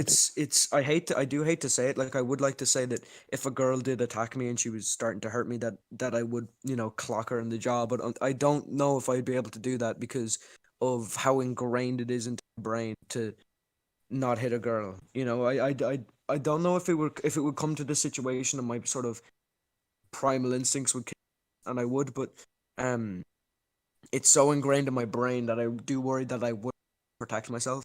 Up getting seriously. As someone Bias, who's right?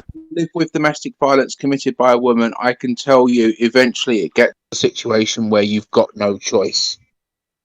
You have to hit back. Yeah, no, I and you understand. have to do it hard enough so that she understands that what she is doing is wrong. Yeah. At the very least, you have to use restraining techniques, put her on the floor, and tell her that you will not let her up until she stops. Yeah, no, I think I would be able, I think I would do that. It's just I usually like, not to sound egotistical, but I would be stronger at least than most of the girls my age, so it's not something I would necessarily be afraid of overpowering a girl strength wise if she were to attack me. But you know, like you said, it would be harder for me to hit back, even if that I know is what you the right. mean, to be honest. I was on a bus for maybe 10 years ago or something. And I mean, I'm a pretty big and strong guy, but anyways, I was sitting halfway along, and behind me was a gang of girls. And then came another girl who was apparently a bullying victim, and the girls behind me, maybe 12 of them, started screaming and shouting at her like profanities and sort of calling her things, and she basically tried to sit there and look like nothing was going on. And I was boiling with fury. Like I could feel myself. I was sweating because I couldn't do anything, because I knew that kind of gang, they get violent, and even if I could take all of them on myself, I would be the one in trouble there. What I did was I bought a defense spray, and that's a good solution because you can basically immobilize them without having to touch them. That is an idea in countries where those are legal. In the UK, not so much. It's illegal here as well, but there are alcohol-based sprays nowadays that aren't illegal. Oh, okay. I don't know if those are illegal or not in this country. I mean, I guess I suppose you could say it was hand sanitizer and you squirted it in their eyes. But, yeah. It is very, very hard to know how to defend yourself against somebody who you literally are not allowed to. Like, there's no good way to really restrain a woman, even if they're hitting you or trying to stab you. If they're trying to stab you, I honestly don't even suggest restrain them. I suggest a very tactical and very aggressive response if you can't get away.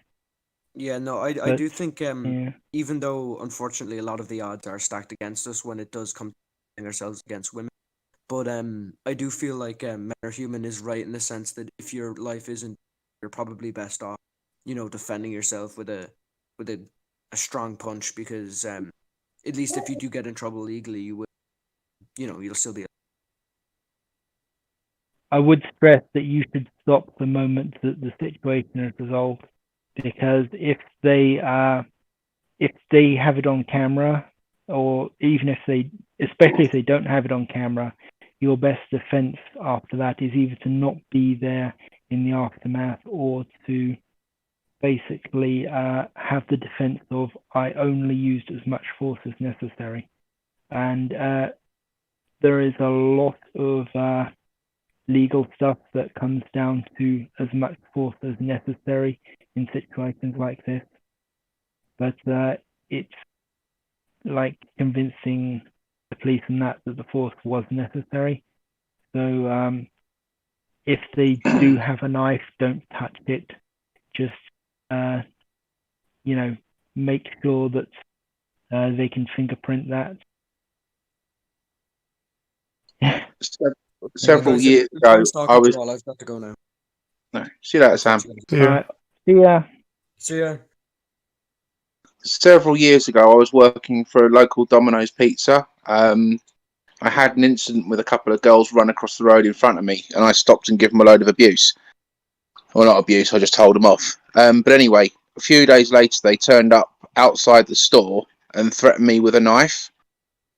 The only way to handle that was tell them if they basically didn't go forth and multiply, I would give them an absolute kicking, because I wasn't going to take the chance of having a knife pulled on me.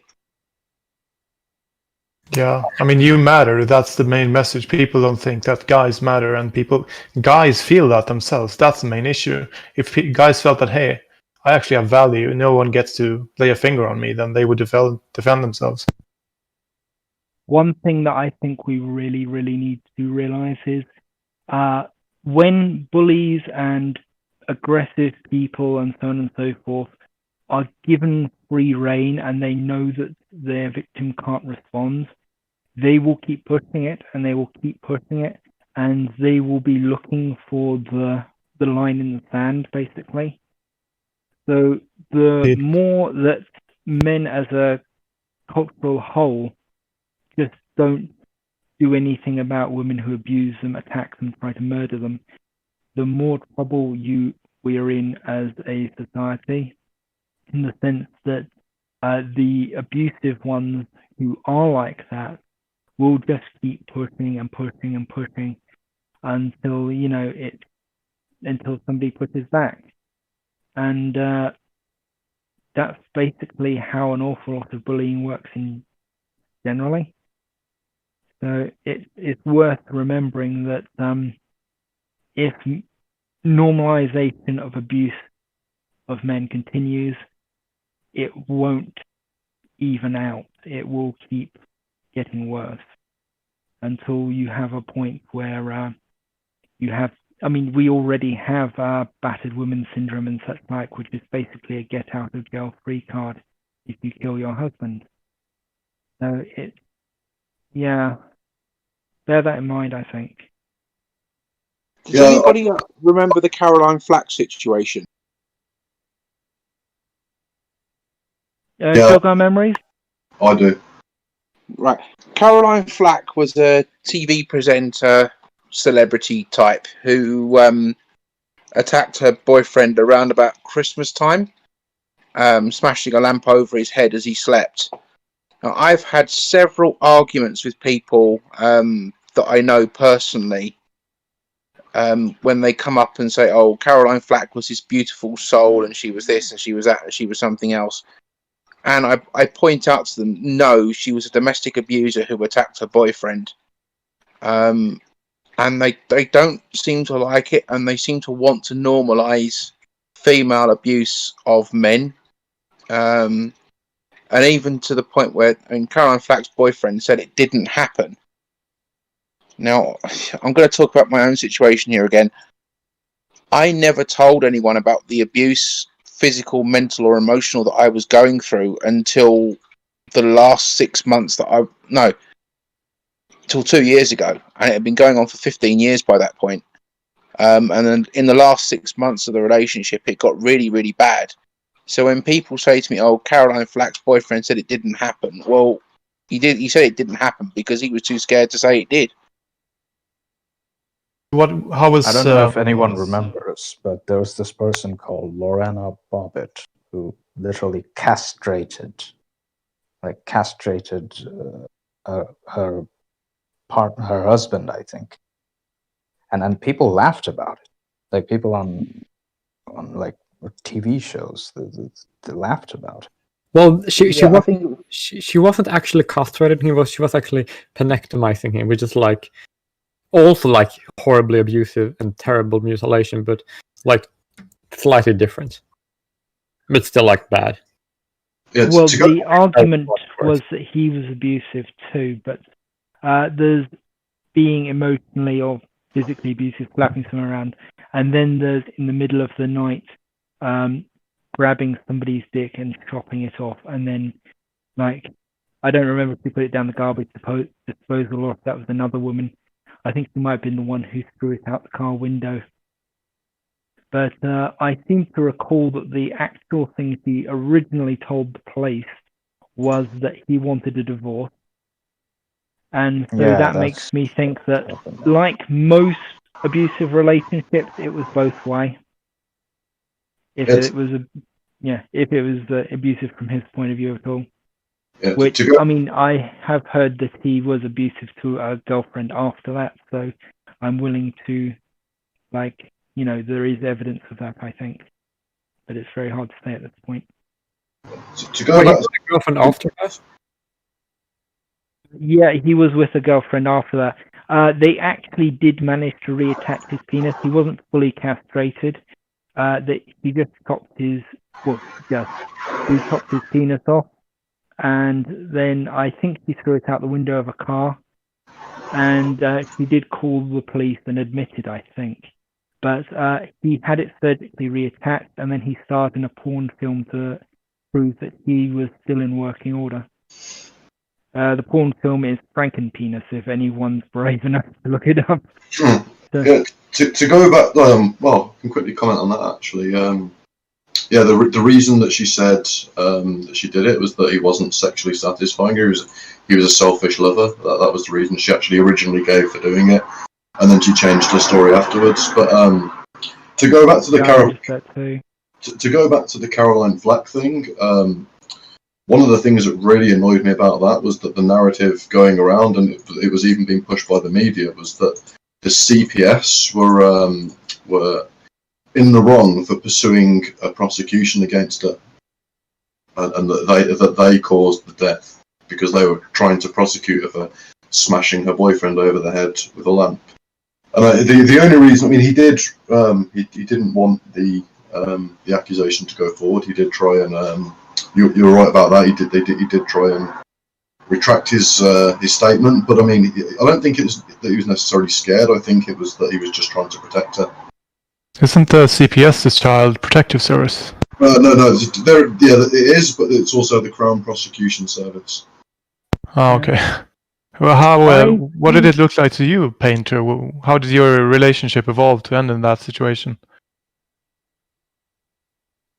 How do you mean? Sorry. No, I was wondering, like, you get together with a girl who you like, and you stay together with her for 15 years. But how did the situation evolve? How did you end up in a situation where you were being abused and stay there? Don't mind me asking. Excuse me. I was being abused from fairly early on.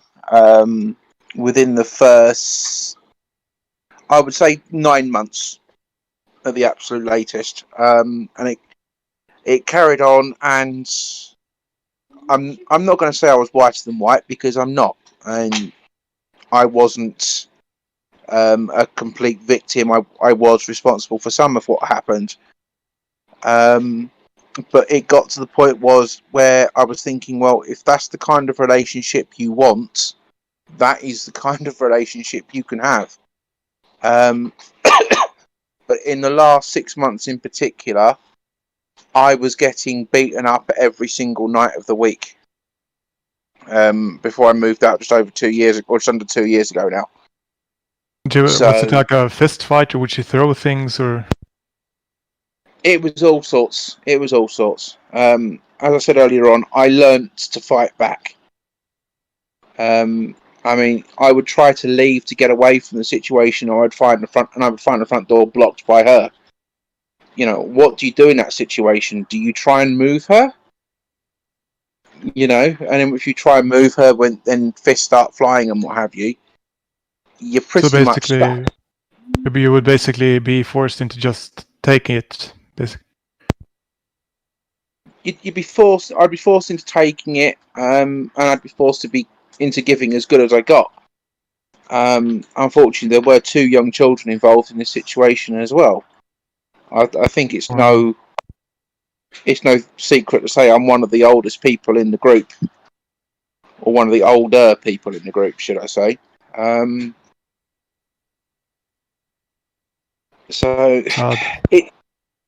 Being in a violent or a abusive relationship is a difficult thing, and it's a difficult thing to deal with, and it's a difficult thing for you to get your head around.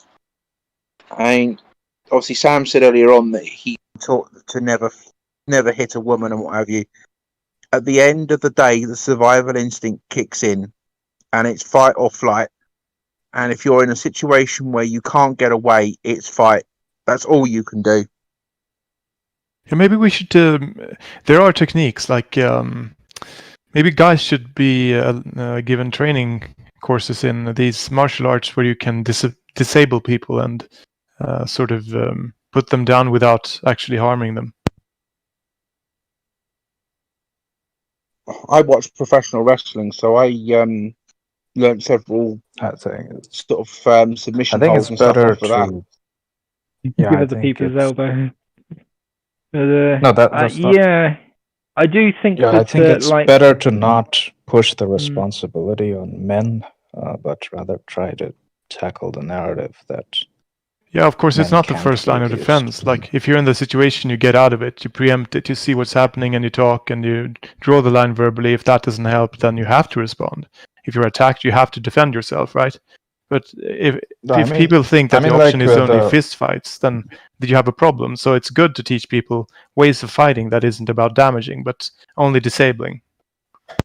No, I mean, I was talking about like law enforcement, which assumes that men are always aggressors.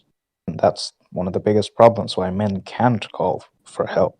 Because even if they are being abused, the police will arrive and, take them in. Because they're all following the Duluth model training. They have one response. I've heard of men pulling up, saying they're being abused. The police come. The police actually arrest her because they can clearly see that she's being abusive. But then later on, they'll get sent back to arrest him, and they'll let her go.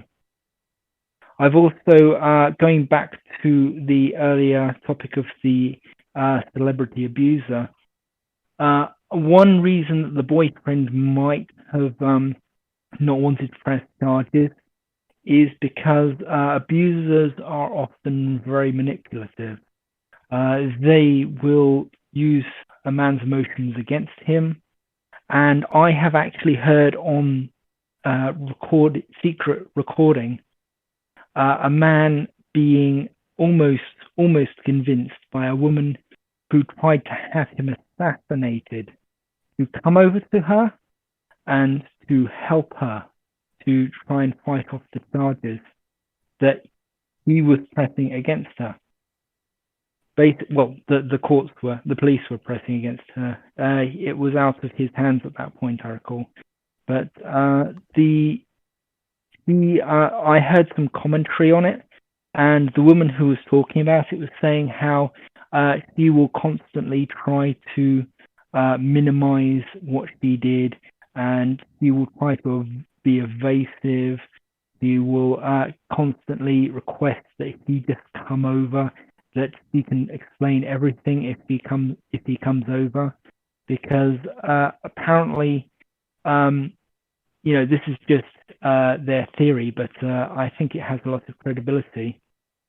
If a man is, touching a woman physically, if he's holding her in his arms, then he feels vulnerable to him, and his protective instincts kick in, and it's very, very hard for him to think that he's dangerous, that he's the enemy, or anything like that. There's also there's a personality disorder. It's a pair of personality disorders that are complementary.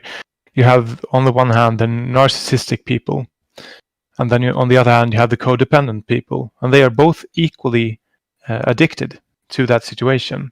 The narcissist, by being in control, fooling and manipulating, being a sort of leader who gets what he or she wants by misrepresenting truth and encroaching on the other's interests and so on, basically dominating the other.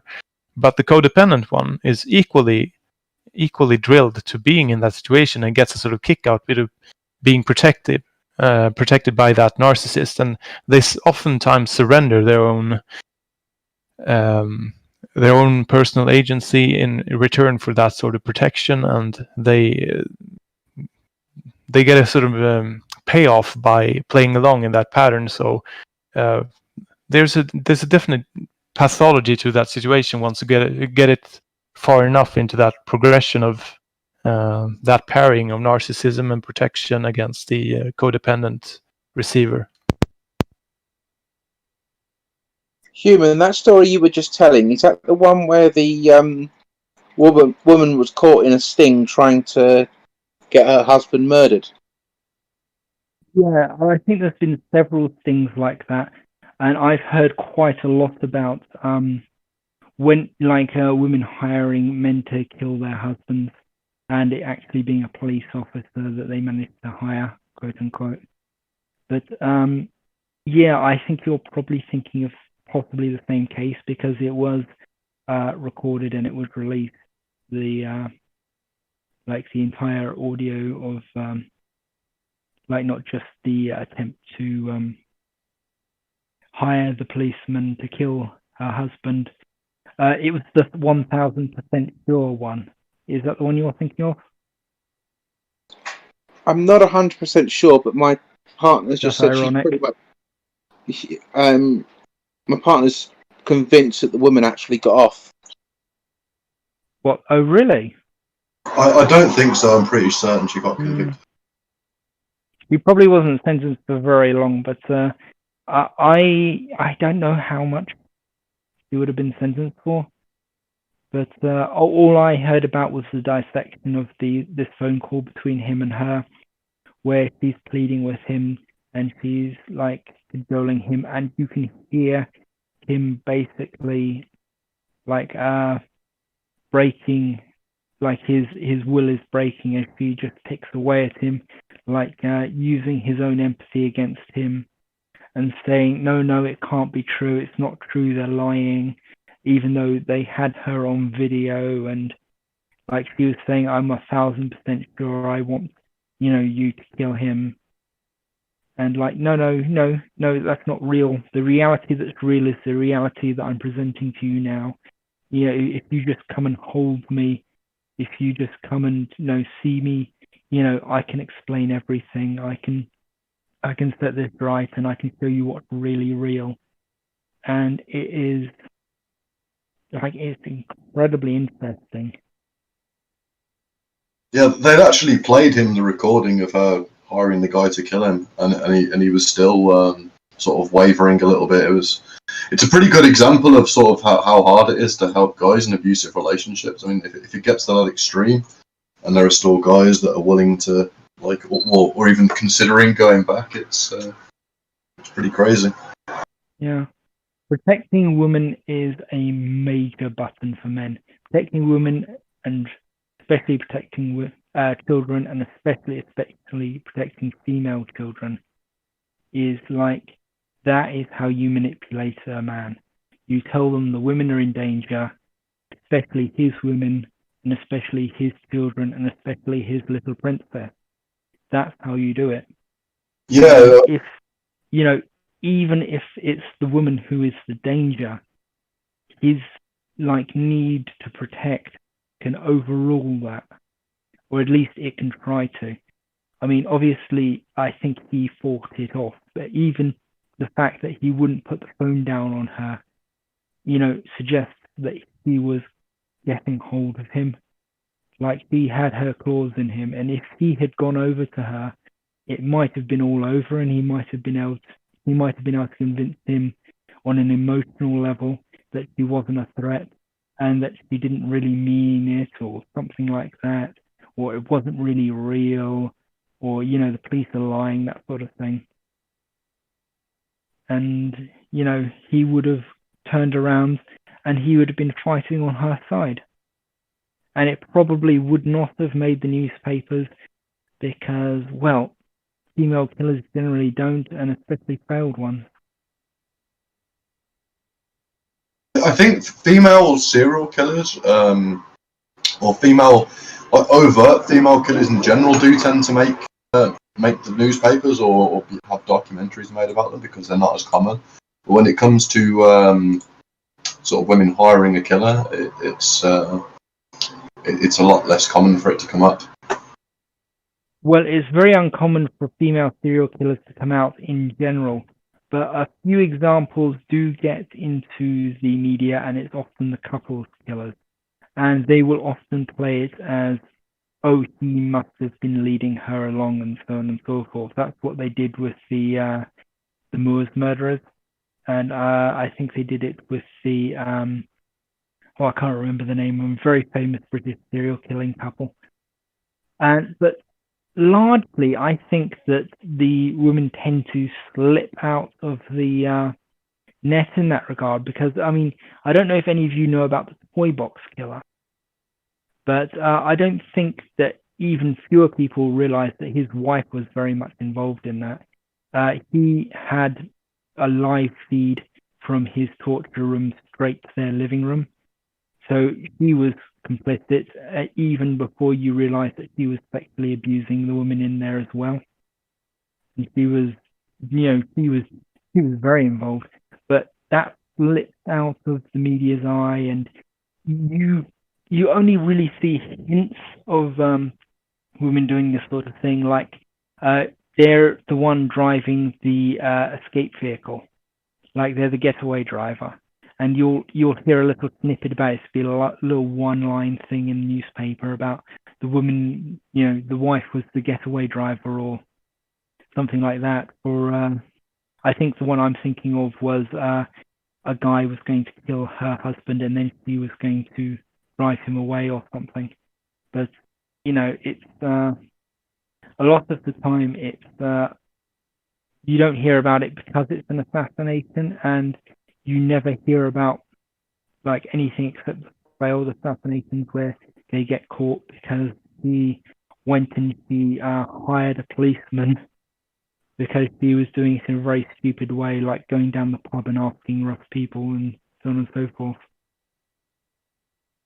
Yeah, I mean, I think that like I said before, I think and you repeated that like the sort of hiring someone to kill is not really reported on as much. But I think one of the other things one of the other aspects that people don't really talk about or report is sort of the relational aggression side. So women causing conflicts between two men to try and get one man to attack the other, or just emotionally abusing someone to the point of suicide.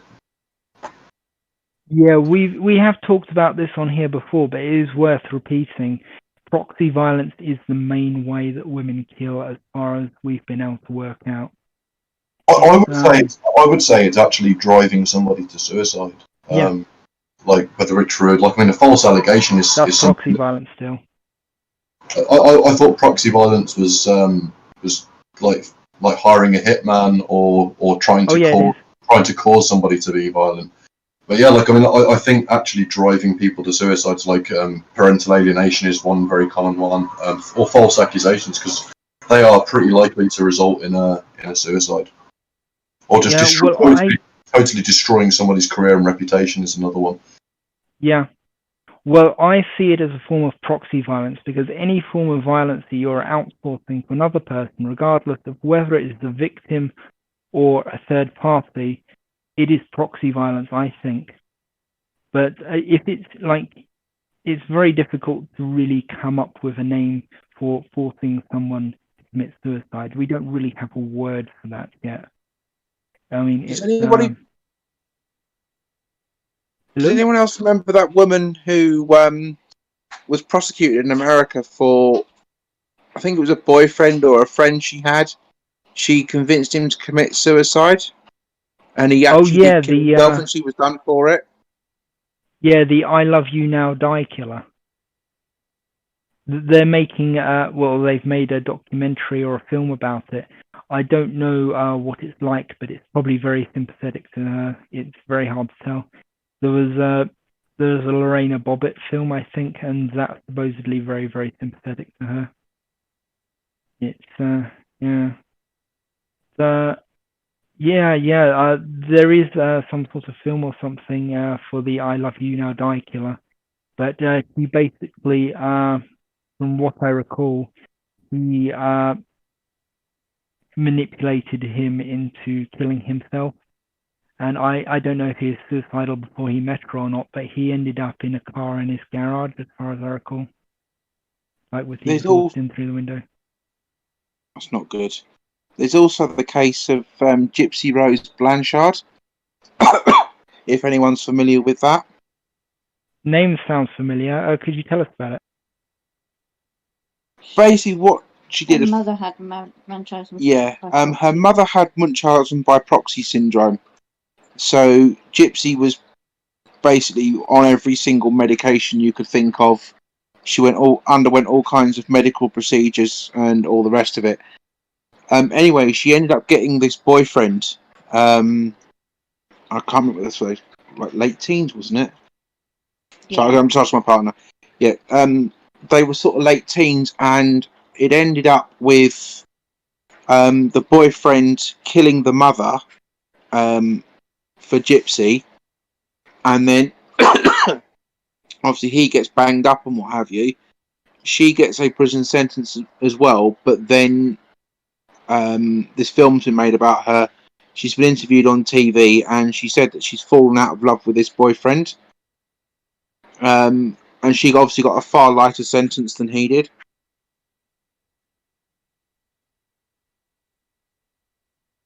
Well, that's always the case, even if they ever get caught. It's an old book now, but I recommend When She Was Bad, Myth of Female Innocence. It's very, very good. It goes through, and in the first chapter, it goes through a story about there's this man who came back from a war, and he to visit his wife, and his little kid, and I think he was home for good. And this was a very, very nice man who wrote letters to I think he was pen pals with a lot of orphan kids or something in America, and he was part of some program where they'd send letters or something. But he was a very, very nice guy, and he comes home from this war, and his wife says to him, "Oh, the porch light's out. Could you fix it for me?" And he's like, "Sure, yeah." He gets his toolkit. He goes out to the front, and somebody in a car guns him down, kills him. And she goes on TV. She's hysterically crying. She's begging for people to find out who did it. There's celebrities coming out of the woodwork to support her, and so on and so forth.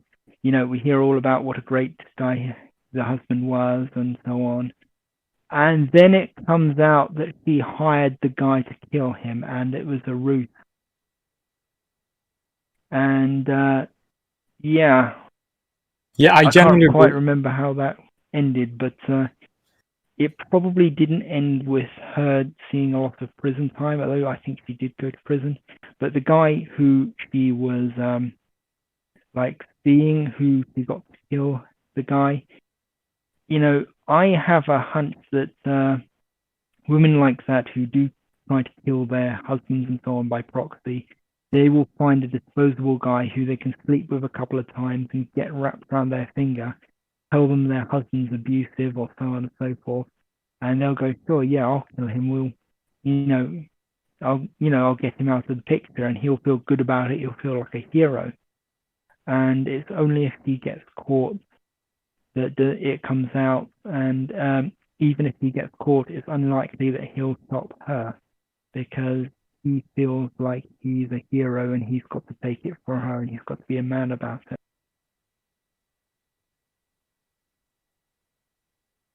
I genuinely believe the women that woman particularly should be executed. I really hope that she dies. I'm sorry, but she's literally one of the worst waste of a human as is humanly possible. I'm more of a fan of lifetime imprisonment, but yeah. I would say that, but I wouldn't say exactly what I would want to happen, because I want to keep this. I don't want to say bad things on the internet, but so I just leave it at that. Yeah, please don't go into revenge. I won't, trust me. But I mean, I am quite happy with them serving a life sentence for first-degree murder. At least. That would be very fair. Okay. Yeah, I think the death sentence is a really important, men's rights issue. I think it should be abolished because it disproportionately affects men, pretty much. I mean, in general, I'll agree with that, but I just find it just more of emotional or personal level. I would say that a death sentence for people like her is not something I will object to, but in general speaking, I don't find the death penalty to be desirable. So I wouldn't mind if it was abolished. Even if you could get it for people like her, it's very, very, very hard for courts to put a death sentence on. Yeah, as far as I've been aware, politicians have gone out of their ways to what is the official term? I forgot. Like when people like forgive a criminal. Oh yeah, Pardon. it's Commute the sentence. mm, Yeah, like politicians have gone out of their way to like not give the death penalty to women who are supposed to be on the death penalty. So obviously they're it never gets gonna even do worse actually. Yeah, obviously they're There, never gonna do something like that for men. So if we get rid of the whole thing, like if we get rid of the death sentence altogether, I think that's much better. yeah, I agree. I mean, there's also there are groups of feminists who will basically demand that violent female murderers are released. Whoa, Painter made a very strange noise there. Did you get set to vibrate? You might want to mute your phone there, MP Painter. But yeah, there's a group headed by Julie Binderlife. Okay. Painter, mute your phone, please. Okay, I'm gonna mute you. Oh my God. Right, sorry. He's gone now. Okay, well, basically, yeah, Julie Bindel and Co. They've created this highly empathetic group that's supposed to release women who have been convicted of self-defense against their abusive husbands. But of course, what they're really doing is they're trying to free women who kill their husbands in general. And they basically, they have campaigned on behalf of, I heard a list of 5, but it's probably a lot more, who are very much killed their husbands in cold blood. One had the husband chopped up in the boot of their car because they had a life insurance policy on them. Stuff like that. Yeah, and if you think about like the bigger picture, women are not gonna be more likely to commit stranger violence in the way that men are kind of forced to, in a sense, because men are forced to become criminals due to like poverty and other stuff like that. Women usually are not going to end up in a situation like that where they have to commit crimes to get by. So most of female murders are going to be like this type of case. So if they're trying to get these types of people out of jail, that's going to be the majority. There's also the proxy killings for fun women. We have mentioned it before, but if you talk to bouncers, they very, very, very often have a whole stack of stories about women who would try and start fights between other men or get other men beaten up. Sometimes it's just for fun. Sometimes it's because they feel slighted. It's sadistic. It's the kind of thing. It's sadism from a very particular kind of woman who is, very interested. She's the kind of woman who, if they were a man, would be constantly picking on much weaker men and trying to beat the tar out of them to look strong. It's that kind of dynamic, I think. But they're getting their jollies off on the idea that they set this man on this other man and got him beaten up, and he's got her hands clean, and there's nothing really that anyone can do about it because, he'll tell her current boyfriend or something, oh, he grabbed my ass, or oh, he tried to rape me or something, and then the man, in a righteous fury, goes off on the other guy, and either destroys him or gets destroyed, and it doesn't matter which. Like the Emmett Till case, Oh yeah, the Emmett Till case was very much like that. People forget that a lot of these lynchings, like possibly the majority of lynchings of black men and black boys, were set off by an accusation from a white woman. Yeah, who was just And like something I finger of found death on them. interesting. Yeah, something I found interesting is that white men have been lynched. Like this isn't. I mean, obviously, black men have been lynched much more, but there's like a list of lynchings in America, and you'll see that there's white men, there's black men at the top, then there's like white men have also been lynched, but you know, That's the quite number of interesting. women, both black and white, pretty much non-existent. I've never heard of a single case of any woman being lynched. Yeah, I exactly. Like imagine a white man accusing a black woman of, even in that time when racism was like part of the legislation, even in that time, a white man couldn't just point to some black woman and set a frenzied mob against her. It's just not how society worked. people even forget back that then. racism was mostly against black men. Yeah, Emphasis on racism men. is like Yeah. racism is like another manifestation of misandry. And Yeah, it is to a large extent. it is. And even with today's like the current situation going on with the police in America, you'll see that white men are also almost like just as likely to be victims of police brutality, police violence. Unarmed white men are getting killed by the police, and it's a male issue. It's not. I mean, it could be seen as a racial issue, but the difference between like male and female is more than 10 times, like 19 times greater than the difference between the races. That was very much the case. It's you just don't hear about it as much. It's if a woman got shot, you would very much hear that it'd be a great tragedy, and they probably wouldn't even mention if he was waving a gun at the police or something like that.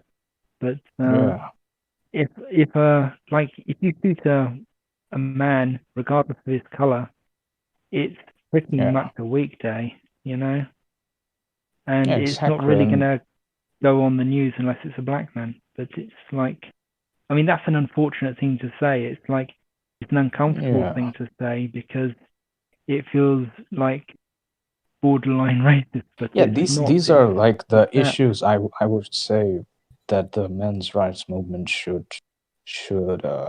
take over, because feminists have nothing to do with this. Like women have nothing to do with this. Like you are very much. That's actually very true and very good point, because all these like BLM protests is like they have nothing to do with like with black men or any man to being killed by cops. They are only to do with feminism and the LGBT community. That's all it's about, right? They only think that the men are killed are like just useful when they're killed, but otherwise they don't want men to be involved with children. So it's like BLM are saying stuff like black men are the white men of straight black men are the white men of the black community. So just imagine that. That makes no sense at all. They also that makes no sense. They also said on the website that they don't care, that they care about every single black person, and then besides the straight black men. And so that's the thing. Like if the straight black men are the ones who are being targeted or who are suffering the most amount of this police brutality. But also men of all races.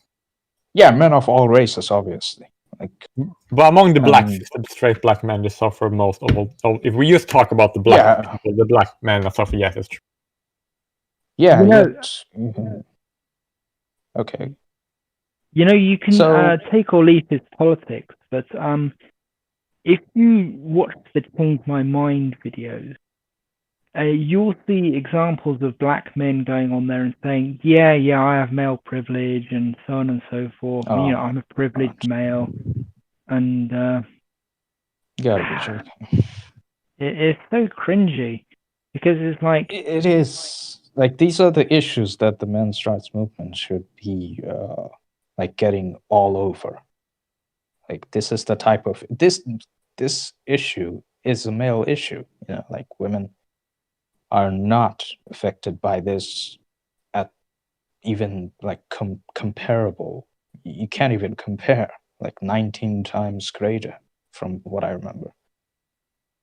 White men are like 16 times more likely than black women to suffer from police violence. So it's insanity that feminists can take control of or take over this powerful movement, this serious issue of police violence. And now they're sidelining white men, like they're calling white men as they're demonizing white men when it's an issue that affects like men primarily, white and black. Yeah, that's this kind of and that kind of brings me to like Kamala Harris. She's a black woman. I think she's black and Indian. I'm not sure what the other half is. Like her dad is part black, part Celtic, and her mother is like part. No, her mother is entirely Indian. If I were to be specific. Okay. And this woman has sent hundreds of men to jail for smoking marijuana. You know, this might be an anecdote. And she's withheld like evidence that would otherwise prevent a man from going to death row, getting the death penalty. And she's rejected. She's tried to prevent people getting out of, you know, like being let off because the prison industry complex was like running low on labor, and it's disgusting. It's absolutely disgusting. This might just be an anecdote. Like it's an anecdote. I would. No, I wish no. It's not what you said. I want to say an anecdote. Okay. What you said is 100% is called fact. It's true, right? But it's like kind of ironic that the men that she was sent, that she were punishing that shouldn't be punished, right, were technically more black than she was. But that's just an anecdote. It's kind of just an interesting thing. This is kind of exactly. Like those men were probably most likely black men. Well, a lot of them probably were black men.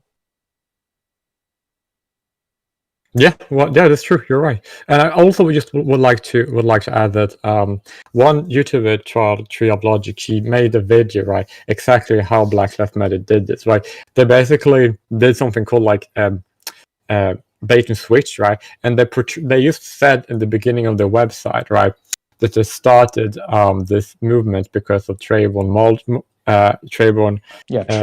Martin being killed by George Zimmerman, and then all that, right? And that's the reason why they started it, right? And then they had this big like window where they said Black Lives Matter, used a big picture, right? And underneath they said that it was important for to rebuild the Black liberation movement, that they should not center straight, black, cisgender, able-bodied men. And then they said that they will center like women, queer and trans folk, and disabled folks, black undocumented folk with records, and all black life among the gender spectrum. That's what they said right up underneath the picture, right? But most people who went to the website, they just looked at the front text and they didn't bother to scroll down beneath the picture because it wasn't really clear that there wasn't anything down there. And I can post the link in the description. I want to post it right now. It's insane. Please do post it if you can get it.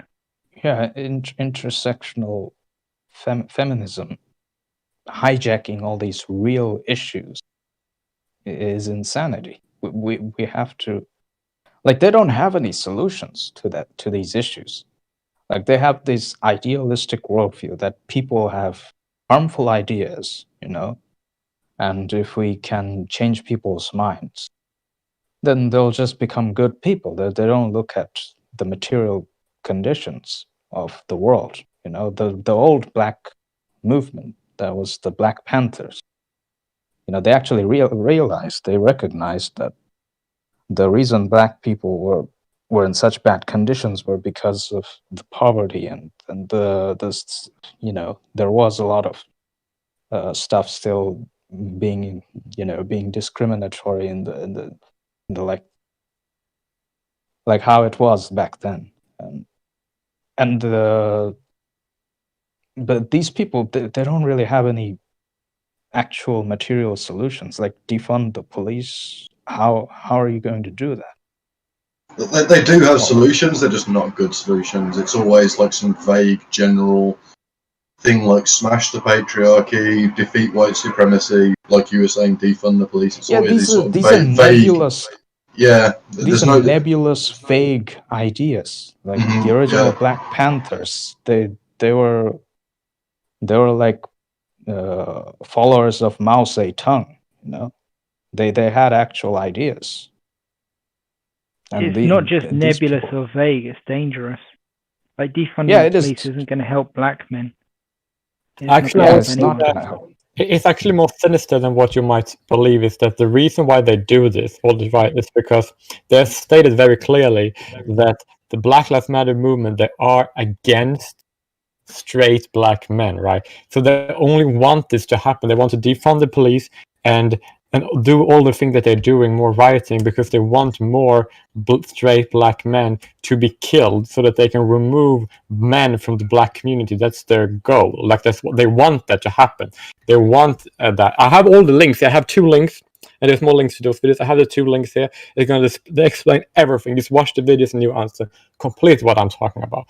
So their solutions is the problem they see is like the nuclear family, right?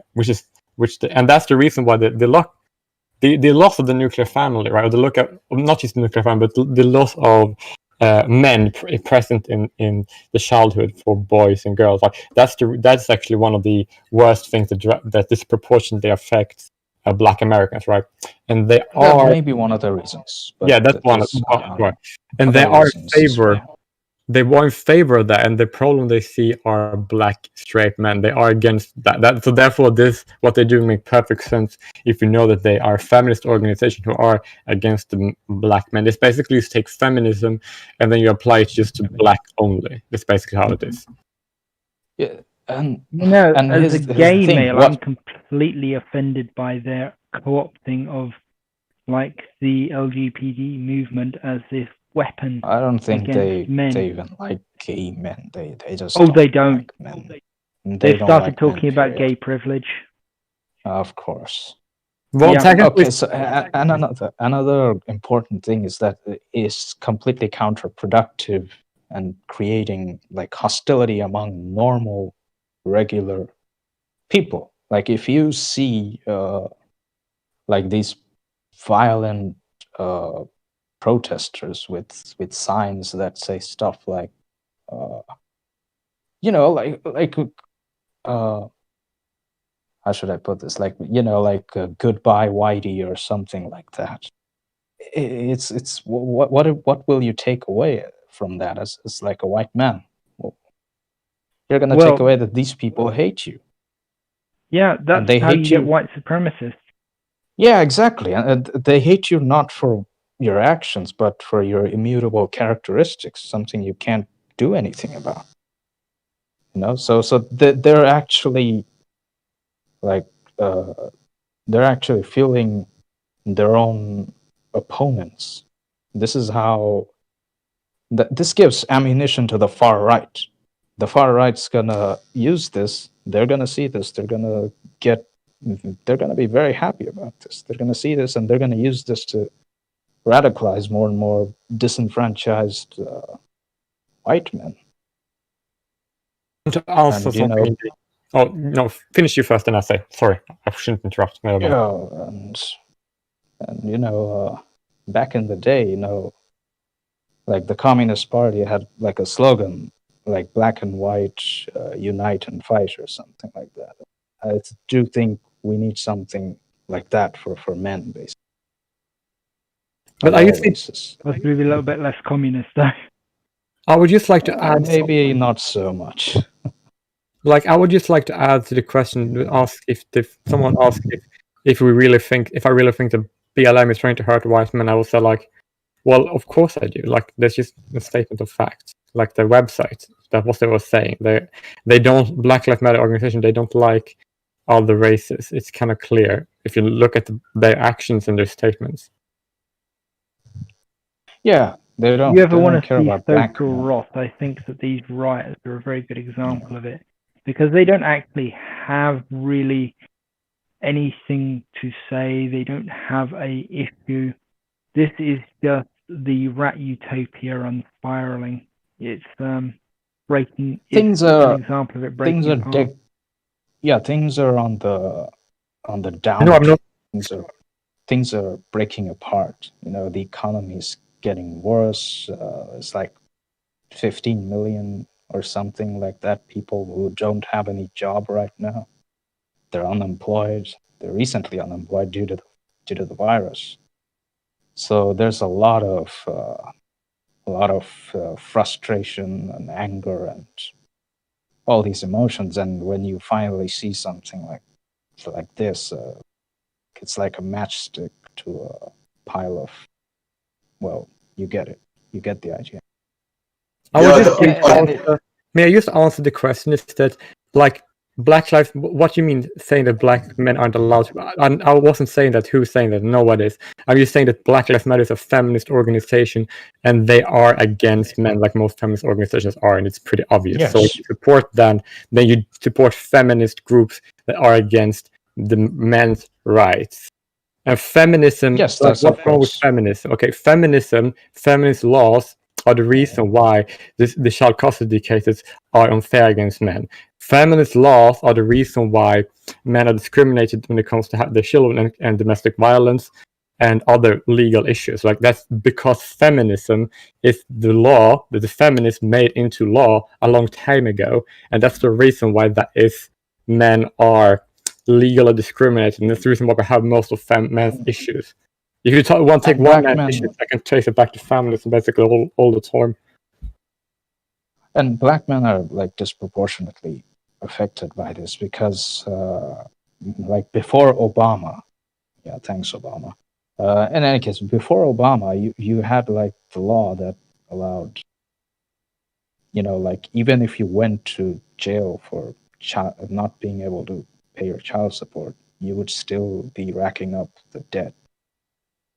You know, and then so it just created this spiral of going to jail for not being able to pay child support and coming out, going back in. They Never count it ending as a cycle, voluntary basically. leave from work, going to Yeah. prison.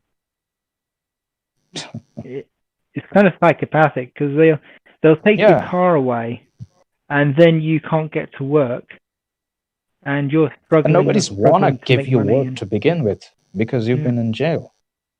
So it's like circular logic. It's like you don't want people to reintegrate into society.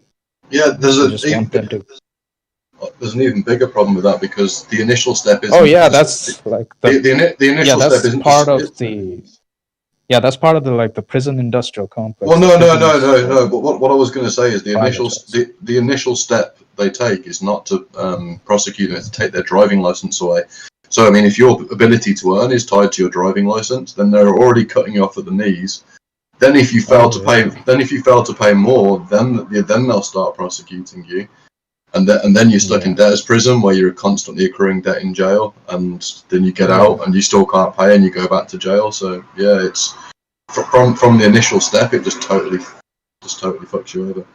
It's really bad. Yeah, and the prisons are privatized, so the more people in jail, the better. The more free labor. This is basically modern American slavery.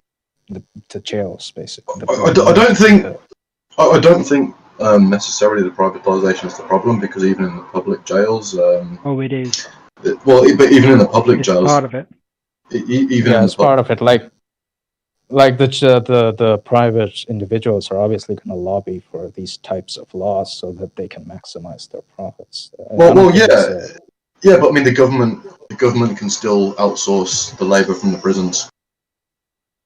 So I mean, if it's government run or if it's private, it's not. It doesn't really make a difference. If it was government I run, would it's much say- less likely to have this system Yeah. where they try to keep Yeah, people in exactly. prison for as long as possible, and as many people as Yeah, possible. exactly. Maybe. You I mean, become the product. Yeah. yeah, maybe. But if they're still like outsourcing labor from publicly owned prisons, it's still the same thing. They still have the same incentive to keep people in jail. Well, yeah, to a large extent, but it's a far greater temptation if it's run by corporations and so on. I mean, in the Soviet Union, they did end up running the economy off of the back of slave labor in prison camps. But Yeah. The May I just respond to something? I'm just saying that Sure. that I just need to say that the Black Lives Matter is a feminist movement is clear. I have some sources of videos from Black Lives Matter official website where they completely say that they are a feminist organization. Like Black Lives Matter are an organization against black men. So anybody who supports it are not supporting black men by supporting, then they're supporting black feminism. It's not about black men. They don't care about black men. They really don't. Please post those. It'd be very interesting to see because it seems a lot like they're boiling down feminism until it only applies to basically one person. Yeah, and also like the whole idea of feminism being some crazy blue hair. That's like, I'm sorry, but that's just projection. If you're gonna argue against me, then don't use straw men. Like feminism, by the more basic statement of feminism, is patriarchy theory. Patriarchy theory is saying that men, it's like one of the most dehumanizing anti-male theories you can possibly have, right? It's literally saying that men throughout all of human history have conspired to oppress women, which would include the women that are their mothers and their daughters, their sisters, and their lovers, right? That literally means that you can't believe, if you are a feminist or you believe it, then you believe that men are a sociopathic creatures, right? That is this, and also like the whole idea of that is feminism at its basic. That is feminism in its core. Like if you're gonna defend feminism and say it's about, no, that's not true, and that is feminism. You can't get away from that. It's not pro-male at all. It's not. It hasn't been since the very first time. We've got some information about meetings back in like Victorian times where they were basically drumming everyone out to. Oh, hold on a second, sorry. I would also like to add that if you want to have citations, I have 2 videos, right? And those videos I posted are citations of all the things I have said about the Black Lives Matter movement. So if you want to have the citation, you can just click the videos and then you can see. All right, thank you. Yeah, sorry, what I was going to say is that in the Victorian era, we have evidence of meetings where they would basically drum all the men out and the men weren't allowed in. And I don't recall if they were selling tickets at like twice the price for men or something, but there was certainly some sort of dynamic like that where they were trying to keep as many men out as possible. But so they were the ones who were conspiring. Yeah. Well, we've got the suffragettes on records saying really hateful things about men. But I think the thing that really, really made the feminist movement dangerous was when they decided that the family was the enemy. Because once they decided to attack the family, they set their sights on completely destroying all of society.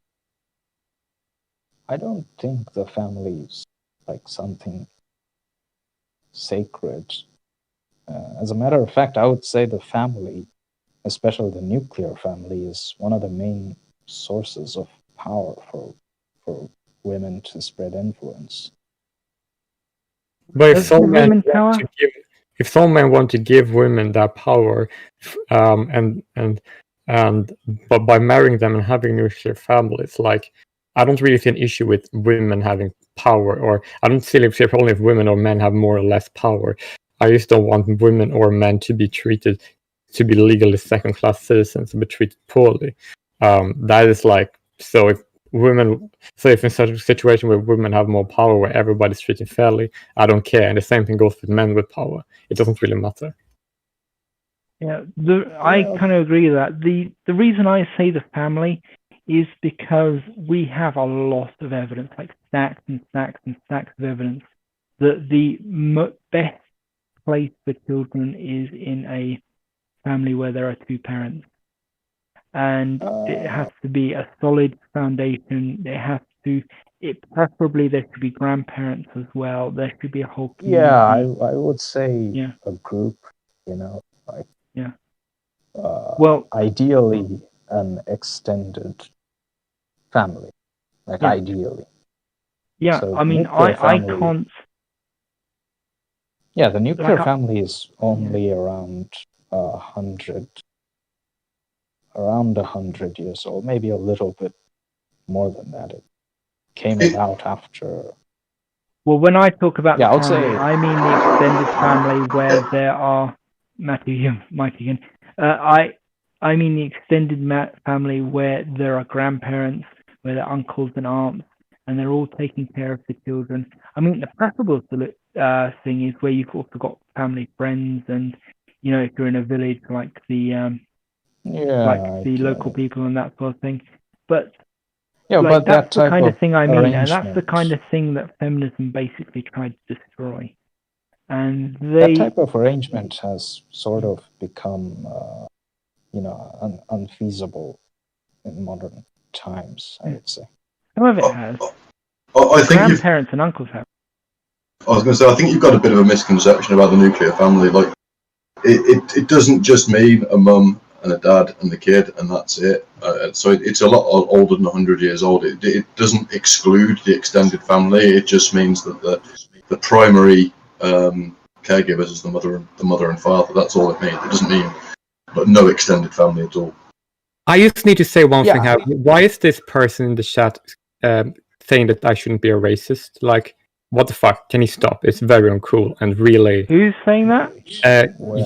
Jueter, who say don't be racist. What do you mean don't be racist? I want to have an answer. Why do you say that to me? It's slanderous. Defend yourself, please.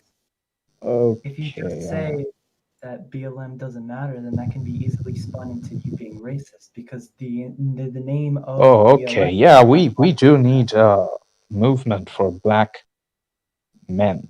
No, we do need a movement for black men, and I have very high respect for the Black Panthers. Huey P. Newton. That was one of the most revolutionary black thinkers back in the day. But I was a follower of. Yeah. Okay. Go ahead.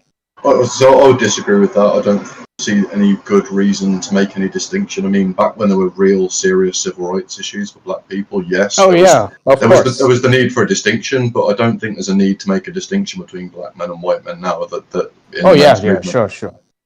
Sure. Yeah, you could have like a large umbrella men's movement, and then you could maybe have specific issues. But I would say a men's movement should ideally be able to address all the problems of all races, because the problems we face as men are pretty much universal. They don't see color, they don't see race. Police violence affects white men pretty much unequal, almost as equally as black men. So I wouldn't say that it's that necessary. Well, I mean, I'd say the whole BLM thing is a good example of that, because I mean, if you actually look at the data, in terms of being killed by the police, you're actually slightly more likely to be killed by the police if you have an interaction with them if you're white. But it's a pretty racially neutral issue that has been turned into a racial issue, and that's it's doing more harm than it's doing more harm than good. Yeah. Of course, it's doing more harm than good. And the thing is that the term, the name itself, BLM, Black Lives Matter, that term is very misleading, because black women are not getting victimized at anywhere near the same rates as black men. It's not even comparable. It's like comparing apples to white men. I don't even know what. Yeah, white or men. white men. It's not even comparable to white men. It's not even remotely close. Yeah, not even remotely, because they have no place. They have no place in this. I mean, I think So that there's definitely a discussion around police brutality, particularly in America. Although, I mean, even that though, it's very hard to know what the scale of the problem is, because there are so many people, there are so many interactions with police. If like 0.001% of the interactions are bad, you can very easily create an image by reporting on them that it's a bigger problem than it actually is. I do Do you think that think the part police of the is. Yeah, police is really I bad do in think part of the America. issue is. Yeah, I'm not saying there isn't an issue. I think there probably is. I'm just saying that it could be very easy to create, because of the size of the country. It could be very easy to make it seem like the problem's bigger than it is, or that I think you've got to be careful with it. Yeah, sure. But I mean, I definitely think, just looking at it, it does look like they're not trained very well, and they are a bit too quick to be violent. But then there is also the unique problem that in America, they're a lot more likely to come across a suspect with a gun, so there is that problem. Okay, as well. Vars is asking, understand the overall views of people here. Seems kind of centrist. No, I'm very far left. I'm extremely far left. I can tell. We're pretty politically neutral. Like we have right wing people, we have left wing people, we have centrist people. Like, yeah, it's. I'm a literal commie, as you would call it. On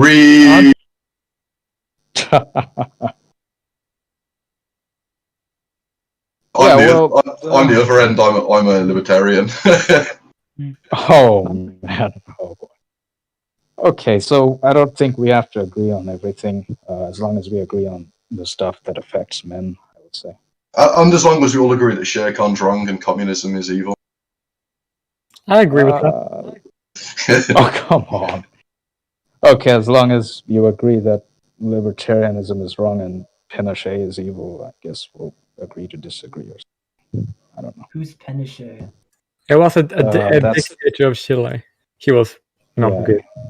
Oh, was he one of those quote-unquote presidents he overthrew that America forced into South America? Yeah, exactly. That's exactly what happened. Anyway, back to the topic. Where were we? I forgot. I would just like to say that when I'm pointing out that that BLM is an LGBT organization, I'm not saying that that they represent every single LGBT organization, or that they represent gay or trans people. Are you saying that they represent the people that agree with them, if that makes sense? I'm not gonna try to slander other LGBT organization by so you know, like, I'm not gonna make that connection, but they are an LGBT organization. Shere Khan, most based person here. Oh, thank you. Anyway, the LGBT stuff, it's like intersectional feminist stuff. It's, I don't know, the thing used to be called the gay rights movement, and suddenly we have the LGBT, and the L is suddenly in front of the G, and the G got pushed out. That is because it's not the same thing. Like, if you want a big gay rights movement, that's not the same thing as LGBT organizations. So, like, those are like different ideas, different movements, different advocacies. It's not really the same thing. Is this what you were talking about when you were talking about gay privilege, human? Like that gay men are the most privileged in the. There's a new narrative. This is the new narrative now, that gay men got a lot to do with trans sort of rights and stuff like that, where we had a rabble-rousing rally, basically like a counter-protest to a gay pride, where a bunch of them ran out in front of the gay pride and tried to stop it. And it's all this sort of SJW stuff. It's not helping. You can be trans and you can be in a gay pride. Like, it's just a nickname for they don't even call it gay pride anymore. They just call it pride. Well, I mean, women, like, you can refer to lesbians as gay as well, anyway. Yeah. That's what but the original trans aren't idea was. necessarily gay. That's what the original idea was. But like, It's not actually the original idea, though. I mean, the gay pride thing, like they've gay only and adopted lesbian it. was. No way. I mean, mean, gay was the referring gay and to lesbians, male, and lesbians were referring to female, and they are only tagging along now because gay has been popularized. There's Like, definitely an those element are of being truth two to that. separate terms, to be honest, because it makes it easier to tell. You know, like And- yeah, but I think that they're getting into very dangerous territory right now, because we're getting into a generation where people are becoming less accepting and less happy about LGBT people because of the way that the activists are acting. Well, honestly, it's about the trans activists. They are posing unrealistic demands, and they're being supported by the gay movement out of kindness. I think. I just need to say this kind of important, and that is that 9 times out of 10 is when people speak about so-called LGBT, they just mean T, right? And that's the reason why I'm gay, but I will never accept being called LGBT, because I don't see why I should like be somehow connected to a trans organization, right? That actually have nothing to do with me, right? Like, it is not the connection. Like, it's based on a false idea that I think the worst part is that they are doing one of the worst things, in my opinion, and that is taking advantage of the kindness of someone else. Like, people will support you if they are kind and show respect, and they will try to empower you and show you that you have value to me and so on. But when you sort of abuse that, you start taking it for granted, and you wield that like a sort of power, exactly like how feminists are now wielding the expectancies of chivalry and any number of other things that they have been granted out of kindness by men. You get into very bad territory because it's not the original intent. And I don't think, for example, I'm gay. I will never ever support the right for someone who is not welcome to see me naked to do so because they feel entitled to. And then maybe that's not a big problem in your country, but over here, guys are transgressed upon habitually every day in swimming holes. Like, women will come into the locker rooms and they will not give any warning. And if guys are naked in there, so what? People write into the papers, so what? There's a staffing issue, they say. They lie about it. And I know it because I used to swim there like 5 days a week for summers. But when they send someone into the female locker rooms, they warn 15 minutes before. And it all boils down to, are you welcome in that safe space or not? You let in those who you feel comfortable around and equal to you. And if you're not qualifying by that group who is in that room, then that is all there's to it, right? Okay, let's not get into this thing. So. But it's an important males' rights issue as well, because if someone says gay males are the most privileged, I think it's an interesting idea, but honestly, I don't agree. No, gay males, I would actually say gay men are the most, if we're talking about worldwide, okay, if we're talking about all around the world, there's places where trans women, I would say, are more accepted than gay men, that they get caned in public. And I don't think there's any question as to who's been more discriminated against or who is more discriminated against. I guess it's kind of unproductive to play this. I hate to use the term, but this oppression Olympics. We do need to. It is, but I think it's very important to recognise the history of the gay rights movement and the people that were being really discriminated against were gay men. The people that actually were the people that were the vanguard of getting rights for gay people was gay men. They faced the slings and arrows. They fought the hard battles, and it's essentially been taken. And it's essentially been taken by lesbians and feminists. History is by feminists, the trans movement. Yeah, there is zero scientific basis for their claims. If you look at every single anchor for their concepts, ontological, scientific, whatever, what do you call it? The social constructivism. It is all hollow. And you can't have a movement where you take 90% of the population in sort of hostage and start wielding them their clout as your own. So I think the gay movement should be separate, to be honest. Well, it's really, objectively speaking, it already is separate because the LGBT movement doesn't really care for gay men anyway, so it's not so like this de facto separate, but it should be officially separated too, right? Because the only connection is purely a political one. But I would also like to add not this very de facto separate yet. Like gay men don't have a separate movement yet. I do think they probably need one if they're address some of the issues, some of the stuff they've lost actually. Well, I would say that's a different issue. Like, it doesn't really matter if you need it or not. It's like, it doesn't matter that if people are gonna use my sexuality as a shield, right, to push for things that I don't support, then I need to stop that from happening, irrespective if I need. It's worse than that. It's worse than that because they're actually demonizing gay men, right? Yes, at the same time, right? Gay men have privilege. Gay men have gay men have the new narrative is like gay men have male privilege or something like that, cis male privilege. Very comfortable where you can ride that sort of train, but when it's not to your convenience, then it's suddenly a weapon against you instead. But fortunately, in the UK, they are starting to separate at least, so that's a good thing.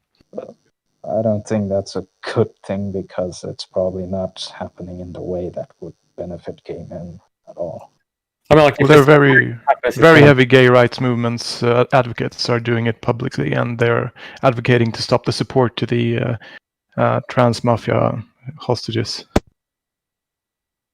Again, it depends whether it's being led by radical feminists like TERFs. If it's being led by TERFs, then we're actually, gay men are actually going to be worse off. Well, I think there's a very interesting dynamic between gay and trans in Pakistan. In Pakistan, so obviously gay men are incredibly prejudiced against, but then if they transition, if they transition to being a woman, they're actually left alone. Yeah, that's what I was saying. That's what I was saying. In a lot of countries, trans women are actually more accepted than gay men. It's also the case in Iran and Morocco. Yeah, Iran depends on how well they pass, because if they don't pass very well, in a lot of places they are basically put in the same category as gay men. And I think that the main reason that people attack trans women is because there's this understanding, I call it a misunderstanding, that it's actually a man in there, and the whole homophobia thing on top of that, and it's not nice at all. I would agree. I think the whole transphobia thing is actually misandry. It's actually, I mean, if you listen to all the threat narratives, it's about that they're going to harm women, that they, because they have a penis, that's dangerous. They're going to rape somebody. It's not about the fact that they're a woman. I mean, the feminists will say it's based in misogyny and based in sort of homophobia, but I don't really think it is. I think it's all down to the fact that they're a man and that male sexuality is dangerous. Yeah, feminists say that homophobia against men is based in misogyny. I mean, I don't know how you come to that conclusion, but I know how they come to that conclusion by wanting everything to be about you. And I think this is a major reason why it's dangerous for us to split up the LGBT. Their logic is gay men act feminine, and cis straight men hate femininity, so they attack it, and it makes no sense because not all gay men are feminine at all, whatever that means. Honestly, most are not. I've never. Most are not. So that's the whole premise is just based on their own homophobia, right? They're just being homophobic. That's the reason why they're being homophobic and misandric. That's the reason why they claim that to be the case, right? I think it's honestly that the trans movement is benefited by upholding these old stereotypes because it validates their identity, and by saying that gay males are somehow effeminate, it also supports feminism, where nothing could be farther from the truth. I mean, you're masculine if you are a male. That is the only valid criteria, as far as I'm concerned. Looking at it historically, there is no other reasonable basis for it. I mean, gay guys even have higher testosterone levels, so. Yeah, I would say we should completely reject the concept of masculinity for men, like as an ideal, as something to aspire to, that a lot of men try to do, because it's honestly harmful. My masculinity, I love it. It makes me feel awesome all the time. I like the idea of masculinity. I just don't want it to be used to like in a way that is bad. But I actually do pretty much. No, I'm saying that there's nothing that there's nothing. If you are male, you are. So the entire thing goes back to like the real man, like the real man narrative. Like real men do this, real men don't do this. And you don't ever see this type of concept applied to women. You don't ever hear about how real women do this. Women have to do something in order to be considered "quote unquote" real women. I don't think that's strictly true, but I think more and more it's becoming unacceptable to sort of say those sort of things, like a real woman would raise a family. That sort of thing, it does exist, but it's becoming more and more socially unacceptable to say. Yeah, so we should follow that example. Yeah, we should follow that example. I think this topic seems to have come up a lot the past few chats that I've been involved in. I think we should actually set this as a topic, maybe for next week, but masculinity in general. Okay. I think that would be a good idea, because it's a big topic, and I think we could get a lot out of that. I don't know what Human thinks about that, but that would be a good one. Yeah, okay, sure. I'm very open to you guys setting topic. I also want to add to the discussion is that the whole idea that people need to somebody need to pick between LGBT TERF or LGBT intersectional feminist. Like, why would I need to pick within that? Like, I'm neither. You don't. Like, both are just bullshit. Like, I don't want anything to do with either of this. This is just it's just feminism in the end. It has nothing to do with me, right? So therefore, why can't I just say I don't need any of this? I'm just gonna be me and my individual. I want to have my family to be left alone. I don't want to be associated with any of that, because it's just a bunch of politics. It's nothing to do with. It's very little to do with anything. Well, we have to.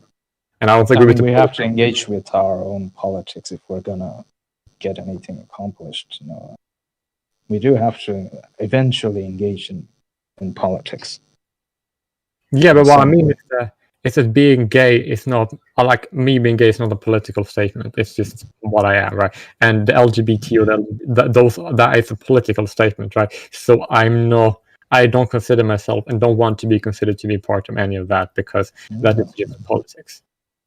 I think people are actually there's another way that the Pride movement is hurting the gay cause, and that's people have gotten the sort of misconception that people are parading their gayness, that like it's a sort of supremacy or something they're boasting with, when in fact it's a counter reaction to being shamed. Like, you're shamed for being gay, and therefore the Pride movement came to show we're not ashamed. Not like, hey, we're proud to be gay and going to shove it in your face. Well, homo fascism is not really a thing. It's just an online ironic ideology, but whatever. I would say the gay male issues could also be taken under the umbrella of the entire, like, the larger men's rights movement. I would say. Agree. I'm curious. What would you guys consider some issues that gay men face? So from my limited knowledge, I would say there's like a female takeover of the entire, like, previously considered gay male spaces, like the gay clubs,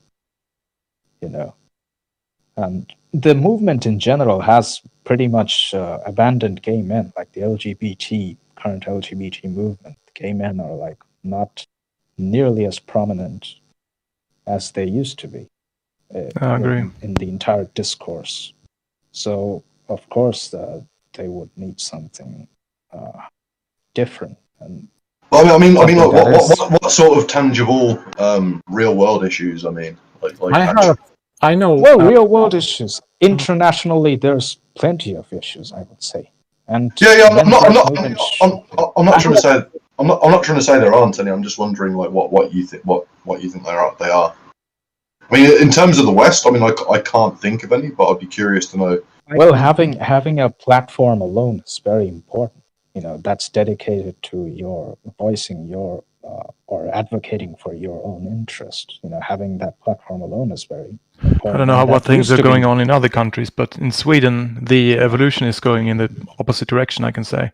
Like we're maybe 50 years back from where we used to be because of the new ideologies that are permeating society, and guys are now yet again too scared to come out.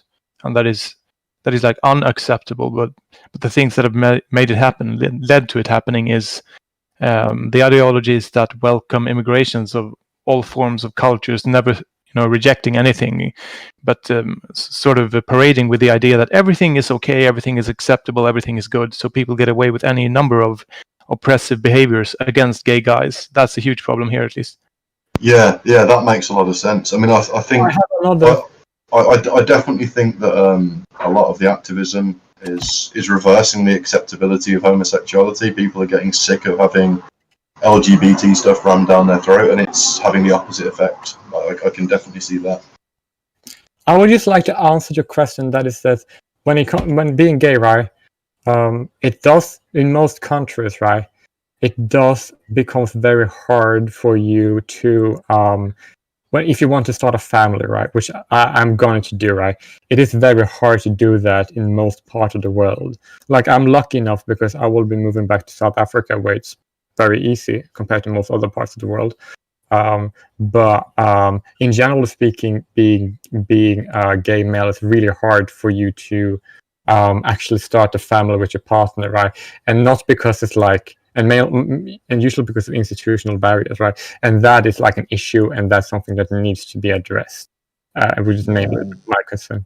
And like in America, your adoption is a huge thing because they usually don't want to let gay couples, gay couples usually have a very hard time adopting children.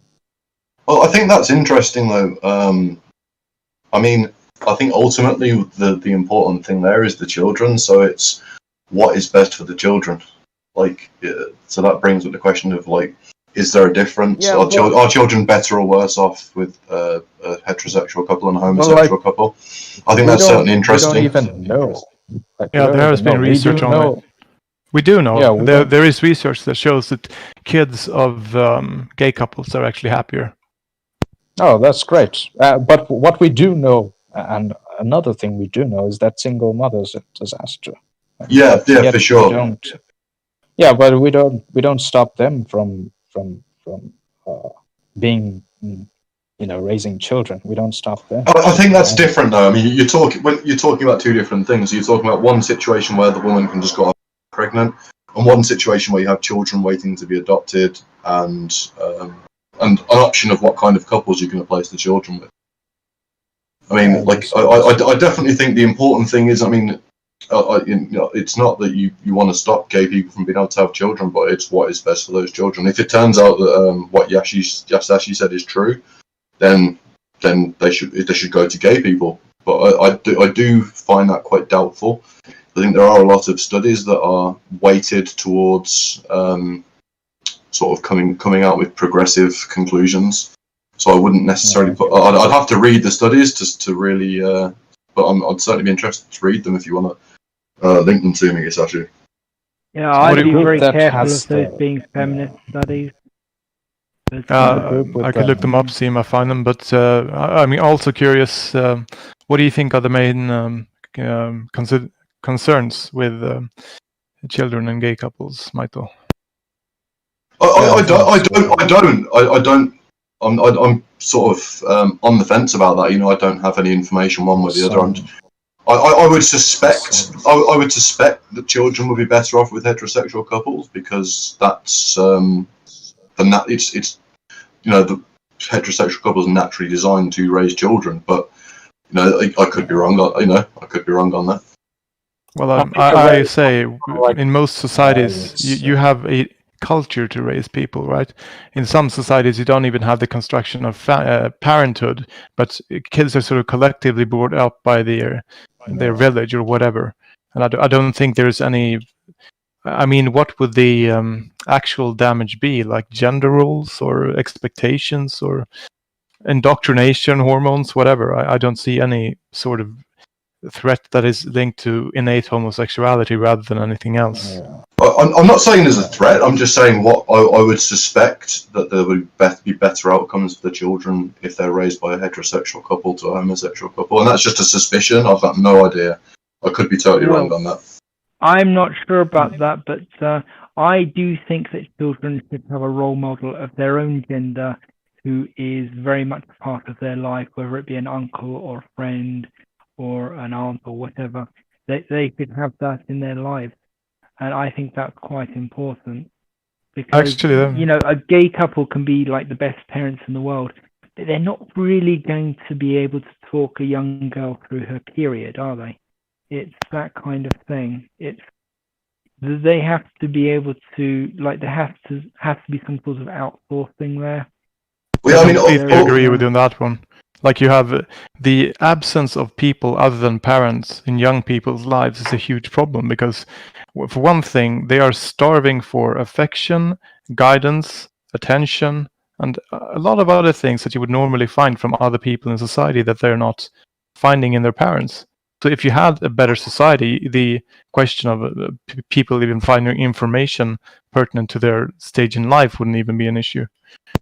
I mean, just all of the studies that I've read on parenting show that there are certain things that women typically bring to raising children, and there are things that men typically bring to raising children that are both in their own ways very important to children and very important to a child's development. So that's what I'm sort of basing that on. But like I said before, I'm more than happy to be wrong on that. Another point I'd like to make is that the group who have even more difficulty in adopting children is actually even more than gay men in America would be straight men. Straight single men, not straight like couples. Straight single men have much more difficulty adopting children. I don't know if you guys have any thoughts on that. I definitely do. I think that's something I'd be very, very shocked if it wasn't a lot worse for a single person of either gender to raise a child than it would be for any kind of couple. Actually, there are studies that shows that if you compare like all the family structure, you have one mother or father, one mother and a father, two mothers or two fathers, or one mother or one father, right? All of them are pretty much alike or the same. The only difference is single mothers tends to be worse than all other family structures overall in a huge margin. And then the margin between all the other family structures are actually very minor comparison to the differentiation between single motherhood and any other family structure when it comes to the genders and the amount of parents. And I would be very skeptical of anyone who tried to tell you that a single parent of any gender was going to be able to raise children properly. I'd be very, very, very skeptical. I mean, it's not just like the usual things, but it's like all the stats we have say that like 95% of men in prison are like fatherless homes and so on. Fatherless, not motherless. Fatherless. But the thing is that if it was all dads bringing them up, I'm pretty sure we'd have similar numbers. You can't know that. Conclusive studies. Yeah, we can't know that. So. We can't know another thing. No, but I think it's still a problem, and I think there needs to be two people there at least. There needs to be a mother or father, or like a gay couple, and there needs to be an extended family if possible. I think a lot of people will look at the different outcomes between single fathers and single mothers and try and make some point that single fathers are better. But I think it's a difficult case to make that if you actually really think about it, because it's very hard for even the most abusive women for their children to be taken away from them, and a lot of the time they will be raising their children as single mothers, whereas when a father gets custody, it will tend to be a father that is, is a very, it's very unlikely an abusive father would get sole custody of a child. Well, if you look at the actual studies on violence against children, you'll see that the females and mothers are the main perpetrators of violence against kids.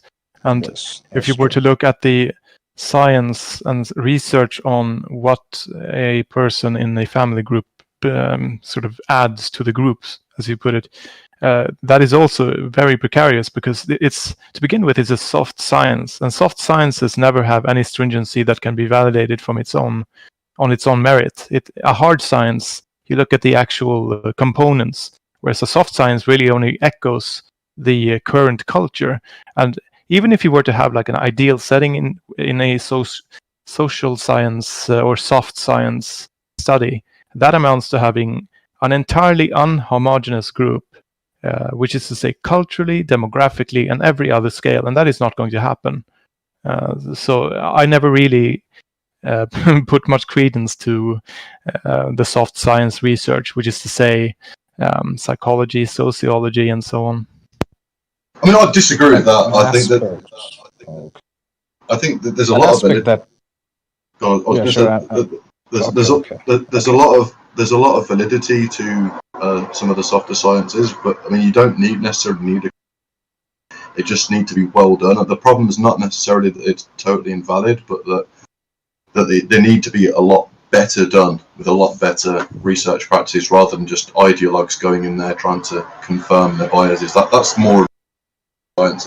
The fact that ideologies penetrate too much, rather than that they're totally useless. Yeah, sure. I'd much prefer to see more specificity, like rather than saying that this kind of family role brings something to the table. They should say something like, this kind of behavior, this type of trait or personal character brings something to the table, because that is less culturally relative and historically relative than the trait itself, because the trait itself is biological.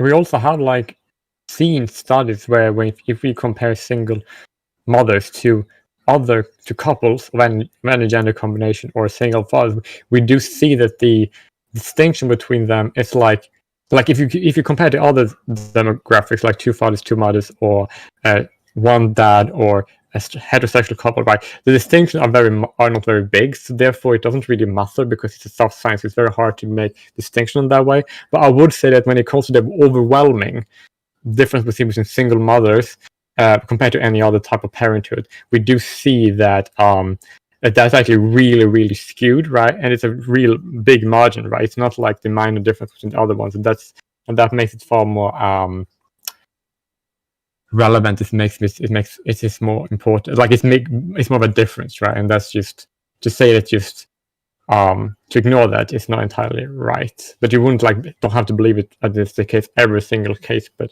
it seems to be at least a correlation with that. If that makes sense. Yeah, like I'm saying, I'm not saying it should be ignored. What I am saying, like I was saying, it's not that. It's that you're comparing one group, single mothers, that they will get custody pretty much no matter what. They'd have to be incredibly abusive pretty much not to get custody. So you're comparing one group that gets custody when they're abusive to a group that will almost never get custody, and there's no way they'd get custody if they're abusive. So that's really going to skew the data. So it's not really you can't really make a generalization that single fathers will be better than single mothers. I see your point. And another point I think that goes ignored is that a lot of the time when we're talking about heterosexual couples, like a father and a mother, we're kind of ignoring some economic factors. Like a lot of the time, what happens is that in the nuclear family, the father is out working always. So it's more like the mother is spending almost the entire time with the children. The father is like only there occasionally. So that's something a lot of people ignore, that even though fathers are a part of their life, technically, they're not, their contributions, they can't contribute to the upbringing of the child as much as the mother does.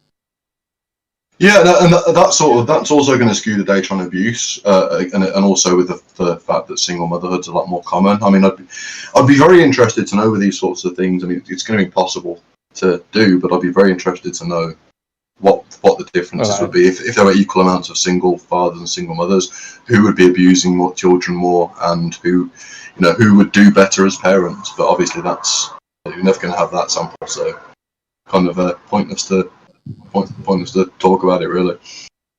I suspect, like a lot of things, it would probably be 50-50. But maybe.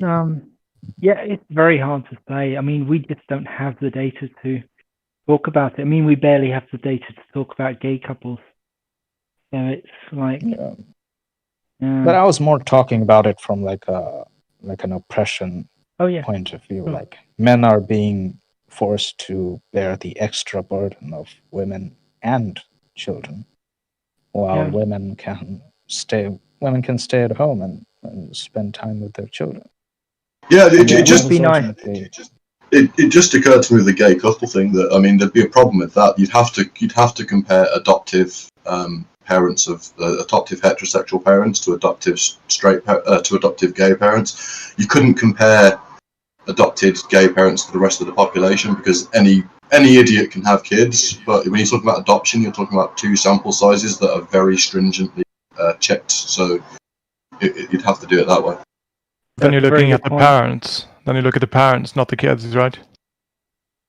Well, you'd look at the outcome for the kids. That would be the ultimate the ultimate sort of test of who's doing better, what the outcome for the children are.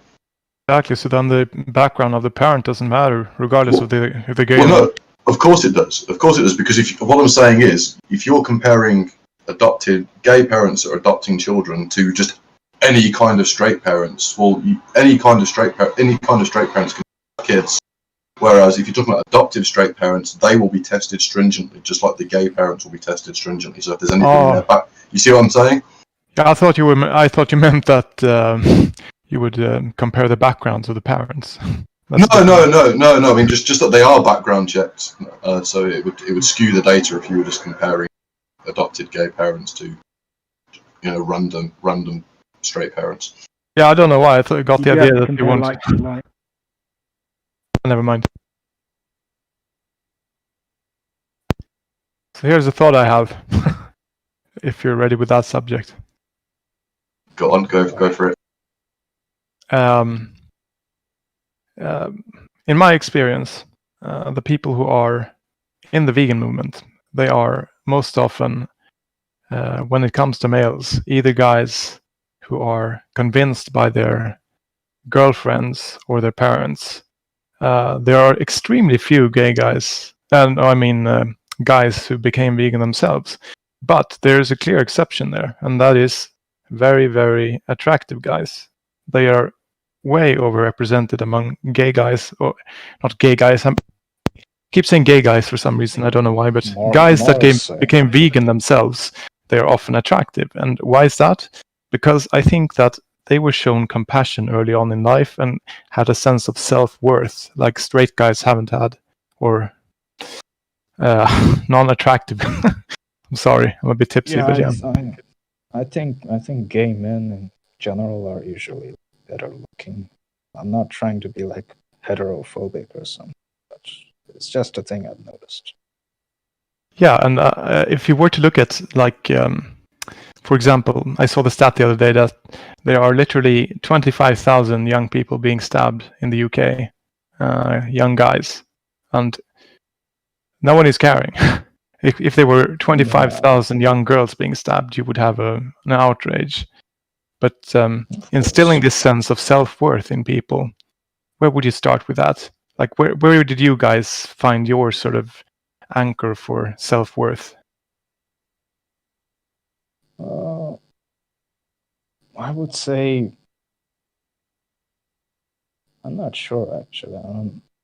I don't know. I don't think most people have thought about it all that much themselves. I think it should start with the parents, to be honest, because they have a huge influence on any kid's life.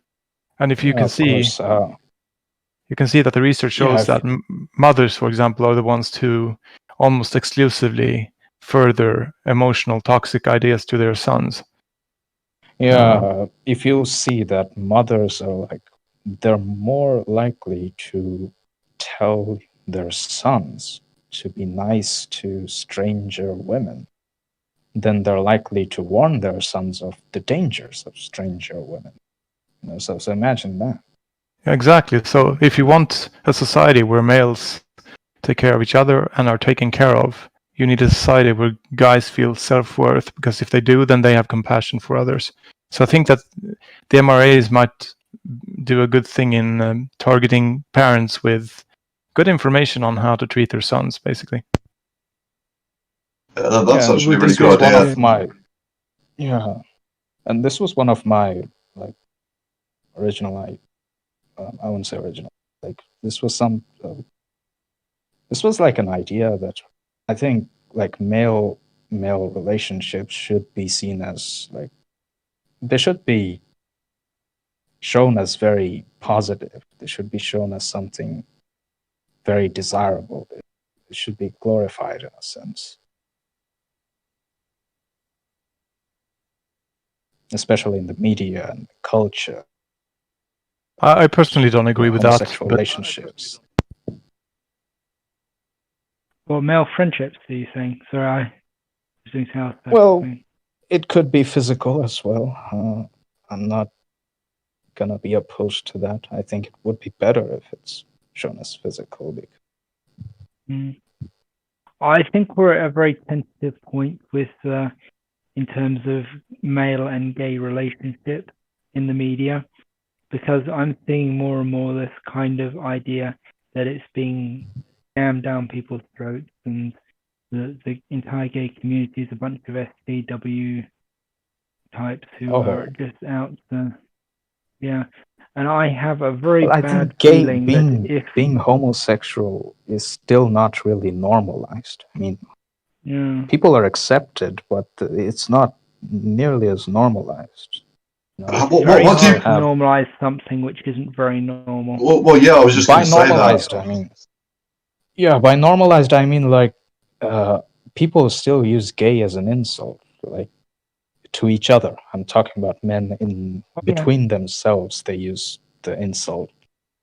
I don't necessarily see that as a problem. I mean, it's just it's sort of a bantery thing. No, I'm not saying like it's a hateful problem. I'm saying that the notion it's an inherent that, pejorative, yeah. Yeah, but I mean, I think I don't think it's that there's something wrong with being gay, though. I just think it's something that you're not. Like, so for instance, like it's actually I do the same thing with gay people and just call them straight for a laugh. I mean, maybe that's just me, but I don't generally see it as people that use that as homophobic. They generally, I mean, I've not seen. No, I'm not saying that it comes from like a hateful sentiment for gay people. I'm saying that it goes back to like the real man thing. Like a real man dresses this way. A real man doesn't do this, doesn't do that, and that's kind of where it comes from. You know, I think personally, I think it's a precarious approach, because you can't shape that idea of it being okay from the outside. It has to come from the inside. That's what the idea of sowing compassion in boys by showing them that they have real self-worth and that they have beauty and everything else that's good about them, which they can't see themselves. But if you were to talk about a historical society where being gay was normalized, one very interesting example is the Inca society, where before they were toppled, they had a quite interesting structure actually. Before even married, there was a sort of social leeway period between the age of, actually before the onset of puberty and the age of 20, during which time you were encouraged to have a lot of sex, basically. And they made a lot of art, which they left behind, erotic art. And it was a kind of urn that the Spanish tried to destroy because of their lewdness, with a lot of sexual motives. The thing is, 40% of those urns are gay in their depictions. And it wasn't at all seen as a problem until the Spanish came there and, imposed their culture. And yes, and Greeks had the sacred tribe of Thebes. that was like a 300 soldier group that consisted of like 150 gay couples, you know. So, and they were considered elite soldiers. They were the top of the top. So, you know, even if it is not very always, even if it isn't very normalized today, it's also because you can if you look at Kinsey's studies, you'll see that there is latently a sort of tendency towards non-hetero or homosexual behavior that is the majority. So either 16%, either end only has 16% of people, according to him, and he collected hundreds of thousands of data samples. So in his idea, by looking at it scientifically, he concluded that 16% are straight, exclusively straight, 16% are exclusively gay, and the rest fall somewhere in between, because they're not really dichotomies. So I think it definitely can be more normalized, and it's not exactly saying that it's a margin phenomenon. It's only because that's how society looks at the moment. But looking at it historically, there have been a lot of cultures where it's entirely normal. Yeah, exactly. It's So that's interesting to look at his methods there, because I've heard it's more like 1% of people are really gay. They identify as gay. That's the difference. Yeah. Well, yeah, there is a difference. Yeah.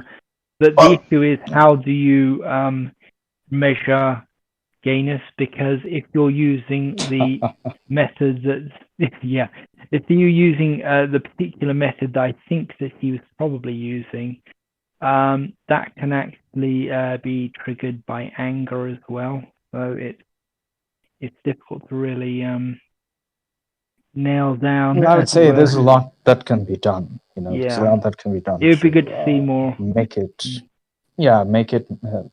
intimacy between men much more like seen as much, and I would say it would very much contribute to breaking down some of these harmful ideas of like you know, you have to be this certain way in society to be a quote unquote. I honestly think it might do more harm, to be honest. It's like you see here in Sweden, like where you have cultures who come in who have an entirely like diametrically opposed value set from the Swedish society, and when they are sort of confronted with the ideal situations as people would see it and present it to them, then they don't get like, oh yeah, there's no we should change to the better. It's the opposite. They sort of cultural change. I also don't like the idea of this myself, just because it comes off as the sort of whole feminist pushing guys to be more feminine.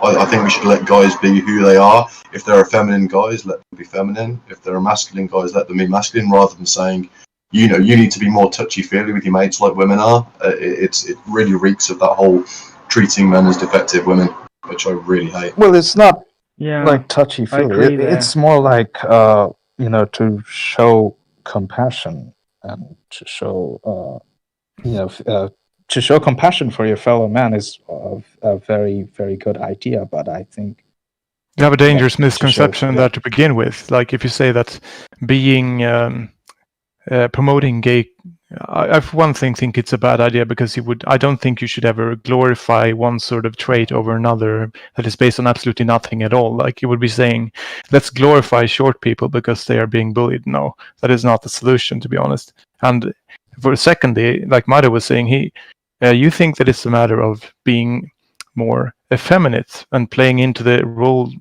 feminist agenda. And that is in itself quite an offensive stereotype, because there is nothing effeminate about being gay. There's like, you can see in 1% of gay guys, you can see that they're gay by their campness, but that's because of their social acts, social circles, and the behaviors that are fostered in their particular groups, right? You're not inherently effeminate or feminine by showing fondness for other guys. I also in think a lot of cases it's an act, and people don't really realize that. Like, you have to really be in the gay community to realize that a lot of that campness is just, it's acting. Like, they'll put on the walk, they'll put on the voice and stuff like that, and then it becomes habit and becomes who they are. Yeah, and you And- don't even see that in Sweden. I mean, in California, I see that they do it a lot, but that's because of their culture. A comedian I like actually had a really good joke about that. It was like, why does your sexuality affect the way you talk? Like, you don't hear people that are into bondage going around and be like, Yeah, like I had no idea. It's just it doesn't, right? It's just about their social circles, like you said. I'm gay, but I speak the way I do. I don't know if I sound gay or not. Like some people say I do, some people say I don't. Doesn't really matter. I just think that we should let men be men and stop forcing things on them and let them just. But that's the let thing. there be a great relaxing of we're not how men are. sure. I would agree with that, but we're not in a neutral position right now. We're actually under heavy, I would say, indoctrination from all sides. Well, of course. I mean, Like I we do mentioned have this. Yeah, I mentioned this in our earlier chat. I said that starting from pretty much movies, one thing that has like basically signified the end of a struggle, happy ending was the man getting together with the woman. some very interesting things happening with your voice That's right pretty now. much been in the media, so it's Yeah, you're glitching a lot. Can you hear me? Okay, how about now? Yeah, you're okay now for some reason. Regardless, the Okay, entire so- issue of having... I agree that you shouldn't push anything like that. It comes from inside anyways, and if you try to push someone into a position they're not, then you'll only be get them to dig down their heels, right? Well, we've been pushed to a place. You sound like a broken robot. I would say what we have right now is definitely not natural. Okay. How? Share, your mic is really bad, mate. You like really slowed down and really robotic. So anyways, if you sow compassion in boys, they'll start caring more about themselves, defending themselves, and the entire issue of being who you are won't be a sort of counter movement. If you like boys, you'll like boys. If you like girls, you like girls. Hello. I think boys are already pretty compassionate. I think the problem is more that they're not as compassionate to other men. They're very, very compassionate when it comes to women. When it comes to sort of, and I also think the way we measure compassion is wrong, because I think a man diving in to save somebody, or running across the road to pull an animal out of the middle of the street, that's all compassion. It's not all just what you say. I mean, actions are very important. And, No, sure, they I agree don't get with measured. I agree with that. I was more thinking about the kind of thing where if a guy defends himself, then he gets jumped by 2 or 3 dozen other guys. So more compassion for men, rather than actually displaying compassion. Yeah, compassion for themselves and other guys, because if you sort of tie that in together with being male, their innate value, their beauty, then they will start to care about other males as well. My point was that what we have now, the situation, the current, like the cultural norms, I wouldn't exactly call them like natural expressions of what everyone is inside, if there even can be such a thing. I think we need to change Chair's batteries there. I think he's having a bit of a low charge moment. Where did you land in the issue of having an art channel in the Discord? Yeah, the issue is always going to be how many channels we have reflects the amount of activity we have. So you might, if you hit on a really popular channel idea, it can explode and it can increase the amount of action in the Discord. But if you hit on an unpopular one, then it kind of just makes the Discord look a lot more empty than it actually is, and it has a psychological effect for people talk less. So we try to avoid. We're kind of very conservative about how many channels we add, but if there was a great big drive and a lot of people wanted it, we would absolutely add an art channel. I mean, if you guys want an art channel, the best way to do it would be to post art in the lounge and things like that. There are tons of channels in the bottom of the list that are not very active. Like you have 10 channels where maybe one support group is used. Yeah, we're trying to cut down on those, but it's kind of difficult because a lot of them are archive channels that are meant for holding information. So getting rid of them is a little bit more difficult, but we are trying to do away with as many as possible, and we're having an ongoing debate about which ones to get rid of. If you guys want to nominate a channel, put it in Meta if you could. Yeah, couldn't you put all of the info on the site instead and link to it in one channel?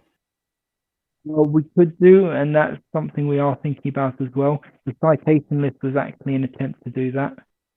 So we are moving towards consolidating everything into one channel if possible, but it's doing it and it's getting it all on there.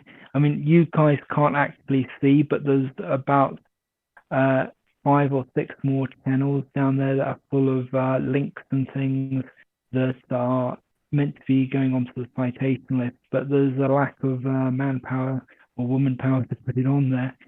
And if anyone wants to help, there is an archivist role that would help us do that. Basically, all you have to do is archive the links and give them a little caption that we can copy paste onto the citation list and tell us roughly where to put it, and that's about it. I can always help if you need help. And I would also suggest that we implement a channel like Wholesome or something like that. I mean, a channel where we can put very positive things into it. For example, when I don't know, soldiers come back home, and I think that I don't know how to pronounce your name, Yasashi, is that correct? I think that you also proposed that. Yeah, sounds good. It's a Japanese word, Yasashi. Yasashi, okay. Yeah, Wholesome is a good format. I mean, Twitters was actually supposed to be a lot like that. The lounge is really supposed to be only for positive sorts of content, and we were supposed to keep the men's rights stuff down to the men's rights channel, but there is obviously a lot of leakage and it's not really enforced. We could enforce it a bit more and make the lounge the Wholesome channel if that's what people want. It is up to you guys, of course. We want to go with what the community wants here. I'm not sure. Can you put some kind of a description onto the channel so that we know what is what? I mean, for example. Sure. Because I think that since you've changed it, the server, it kind of, I don't know. It's a little bit confusing, I guess. People. Sorry, you mean when the big switcheroo when I moved? Do you guys want it to go back? I mean, it was suggested in Meta that we try this, and so we did. And well, if you want to talk to us about it in Meta, and maybe we can reorganize the Discord to be a lot more user-friendly and efficient, because it is kind of turned into a little bit of a mess. I mean, no, admit that. Yeah. Well, thank you for your help, and if you want to help with the archivist role, talk to me in the DMs and we'll set that up for you. Okay. Yeah. Personally, I'm involved in maybe 8 projects already, so I really don't have the time. I'm sorry. It's fine. There's no pressure on anyone to get involved in our projects, but if anyone does want to get involved, we would be very appreciative. It's a massive project. Working out which of the citations in the citations channel are good for the actual official citations list. A lot of them are now dead, and some of them can be recovered. And there's a bunch of other stuff that shouldn't be on there, really. We need somebody to filter it. If there's anything this place needs, I think it's more action, like everyday activism. Like I mentioned seeing a documentary or a program where a boy got stabbed. He was a really sweet 17-year-old. And why did he get stabbed? He nearly died, but he didn't. He fortunately made it, but by a hair's breadth.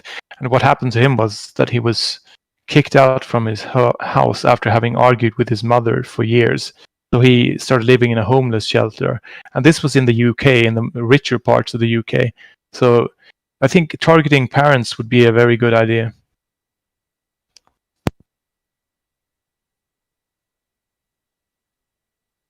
Yeah, we do need to have some sort of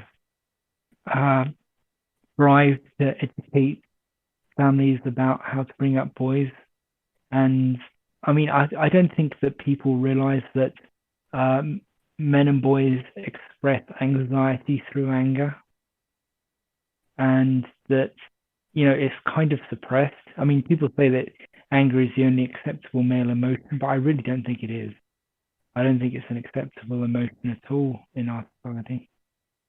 No, I understand what they mean, though. I don't think they mean that it's acceptable. I think they mean that societally you will be pushed down and suppressed by any expression of other feelings. Like if you're emotional, you will be belittled or maybe encouraged on the surface, but then judged for it, and etc., etc. And I talked to a teacher the other day. Actually, she was concerned with. It was really annoying, but she was concerned with how comparatively low the level of communication and capacity to express themselves was compared to the girl students. And she didn't all understand that those guys have likely been suppressed into their shoelaces since they were very small and a lot of guys think that they can't really speak up, defend themselves, or say anything that justifies their position, but that they would be pushed back regardless of what they do. So the only recourse they have is either crying when they're young enough or getting angry. But I don't even think anger is accepted, to be honest. I think the only acceptable male emotion is stoicism, like just suppressing it. I think I would say this is where a lot of. I'd say that one other emotion that's also acceptable would be self-hatred. That's like also encouraged in a way. Yeah, and this is where like a lot of, I would say, a lot of predatory self-help guru types kind of mislead men. They tell them that it's all your fault. You have to do better, and it's like a really abusive thing to take advantage of these types of men, who are lost and are seeking for a way out. Now, I can tell you like a story. So everyone says, the common trope is men should cry more. And I can tell you a story of in my life. So I had an emotional breakdown at work. I was working at checkout in a supermarket, and I was crying for like 2 straight hours. I just couldn't stop. I was on a till, so I was constantly serving customers. I must have served over 100 customers. Not one person asked me if I was okay. Not one colleague asked me if I was okay. They just totally ignored me. Too bad. What That's happened what to you? happens to men. Yeah, what happened? Basically, my girlfriend had an abortion, so she got pregnant. She got pregnant on purpose, and then had an abortion to screw. What the fuck? What in the world? You broke up? Yeah, what the hell? Eventually. Because like those women that do that, they are like I'm sorry, but if Who a woman does that? Evil people, Who the hell? It's so fucking disgusting. That is disgusting. Like, here's the kick. I would actually say if a woman was 15 and got pregnant, had an abortion immediately, and she got pregnant by makes sense, I wouldn't hold it against her. However, if women decide that they want to get pregnant and then want to have an abortion, I'm sorry, but those women, would never advise anybody to date those women. I'm sorry, but that's just bad news. Sorry, I just don't want people to get hurt, and they think that will just be self-destructive. So, but just you didn't know, but like, if a woman would have that in the past, then I would just stay away from her. My condolences. Anyways, Maito, sorry to hear that. Oh, thanks, man. It happened ages ago anyway. I'm over it now, like, but yeah. So I was just on a till and I just saw somebody's put a picture of somebody's kid on their keys, and it just set me off, man. Yeah. I once was in a biking accident. It was blood running down my face, dripping onto the steering handle. And I passed by 10 people on the way to work. Only one of them actually looked at me, and there was another guy. The rest of them looked away because they were embarrassed or scared and didn't know what to do. It doesn't matter if you're blood covered and so on, if you're a guy, apparently.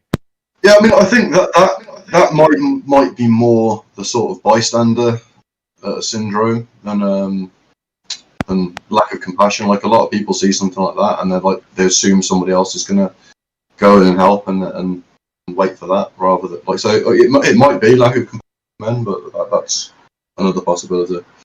Yeah, I think that mostly affects men anyway. I don't.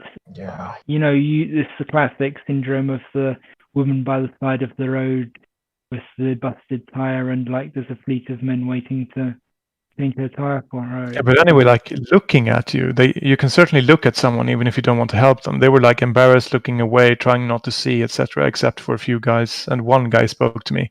And I've also been in a motorcycle crash, a sports bike, and I was lying on the road for the bike had skidded ahead of me and got smashed basically, and I was on my back after I stopped skidding, and I think about 10 cars passed me by without even stopping.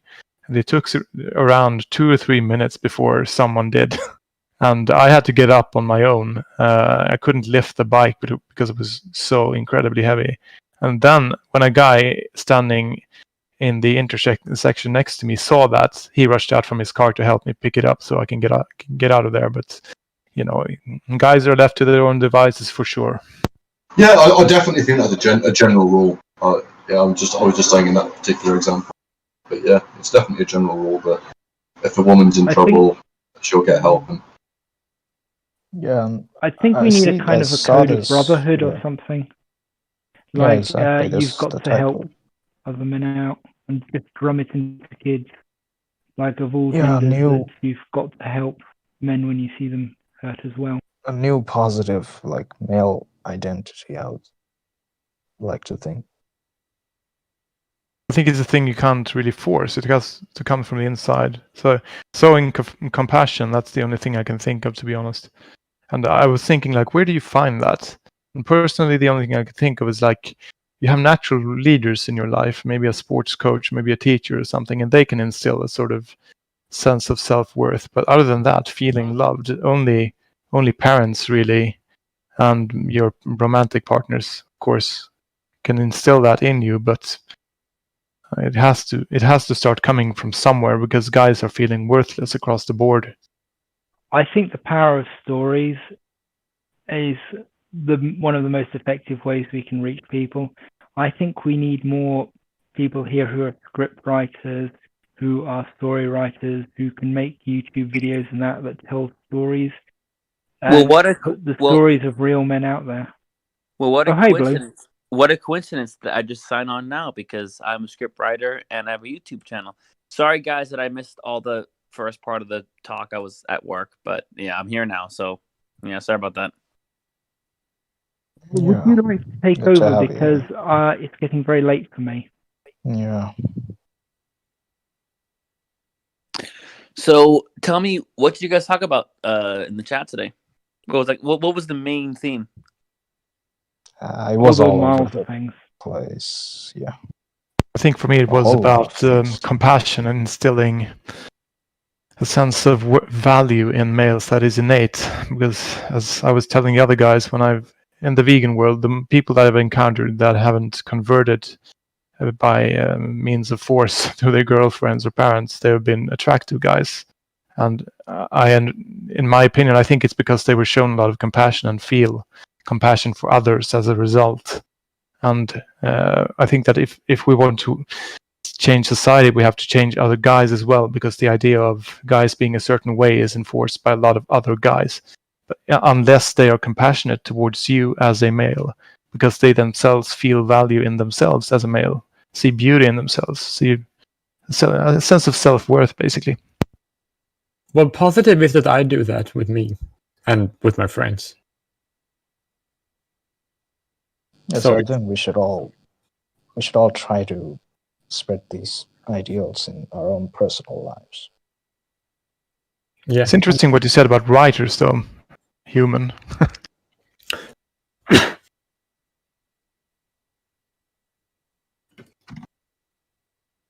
I have a question. Is it true that in Sweden they depict Jesus as a gay guy and making him look bad in this way? Now, there was one controversial artist who made an art installation called Ecce Homo, where they made gay porn with Jesus figures, and people freaked out over it. But there was no real, insane outrage like the caricatures that unleashed a sort of mini cataclysm in comparison. But there has been an art installation, and it was very limited in time. And I think the reaction from the religious community says a lot. Okay, I see. Because Well- I have a Christian friend in Sweden, and he said that the Swedish government started to depict Jesus as a gay guy to make him look bad, something like that. And I No thought way. it was strange. that's so weird. Oh, one positive is that when we were talking about this before, we don't know if it's relevant, but like at least for me, I think I'm pretty optimistic about my future, and I probably start a family in this decade. So that's something that's good, I suppose.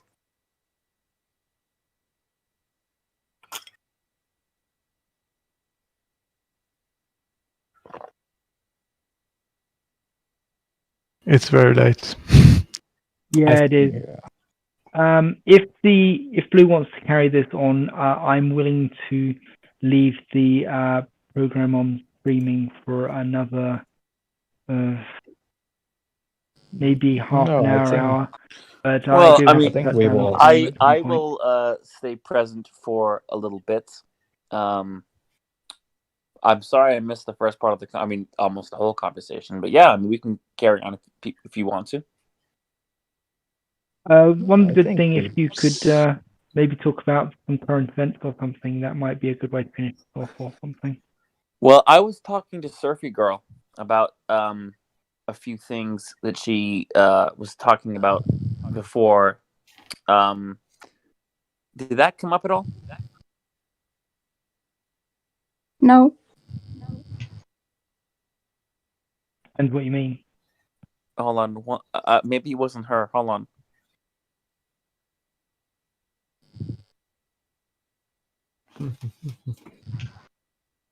Hang on. Can you guys hear me? Yeah. Yeah.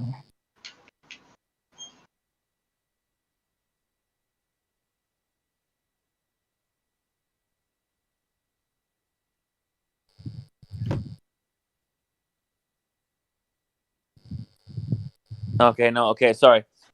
My mic was kind of acting up.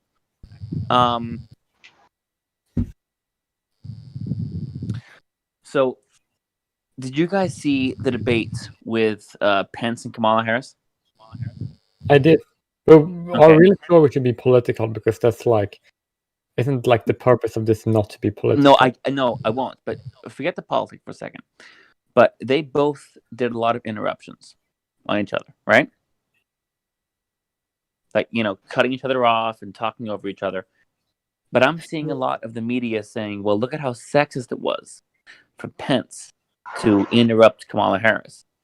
But when she interrupted him, no one really said anything. So forget the parties for a second.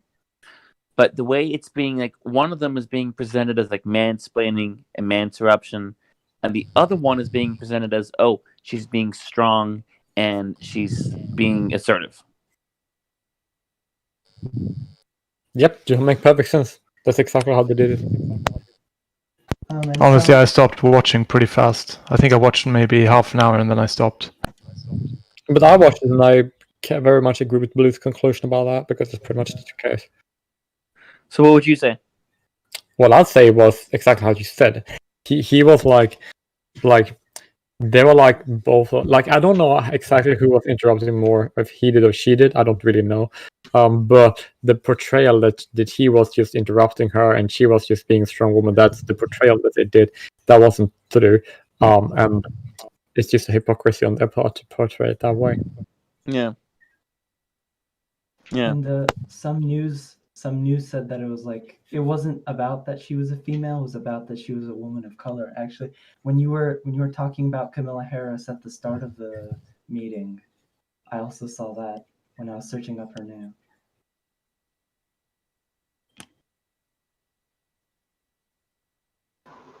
Yeah, I think that this is something that Honey Badgers have talked about a lot. That women being able to play the woman card in politics, be held accountable for their actions, is a big problem when you're expecting people to vote for them. Because if you can't hold women in power accountable for their actions, then they're not. They can't lead. You can't have somebody leading your country or in a very important role if they can't be held accountable for their actions. And they've constantly got the get out of jail card of your criticism is misogyny. Yeah, well, if you look at the debate itself, she was utterly demolished. Like she didn't really have any arguments.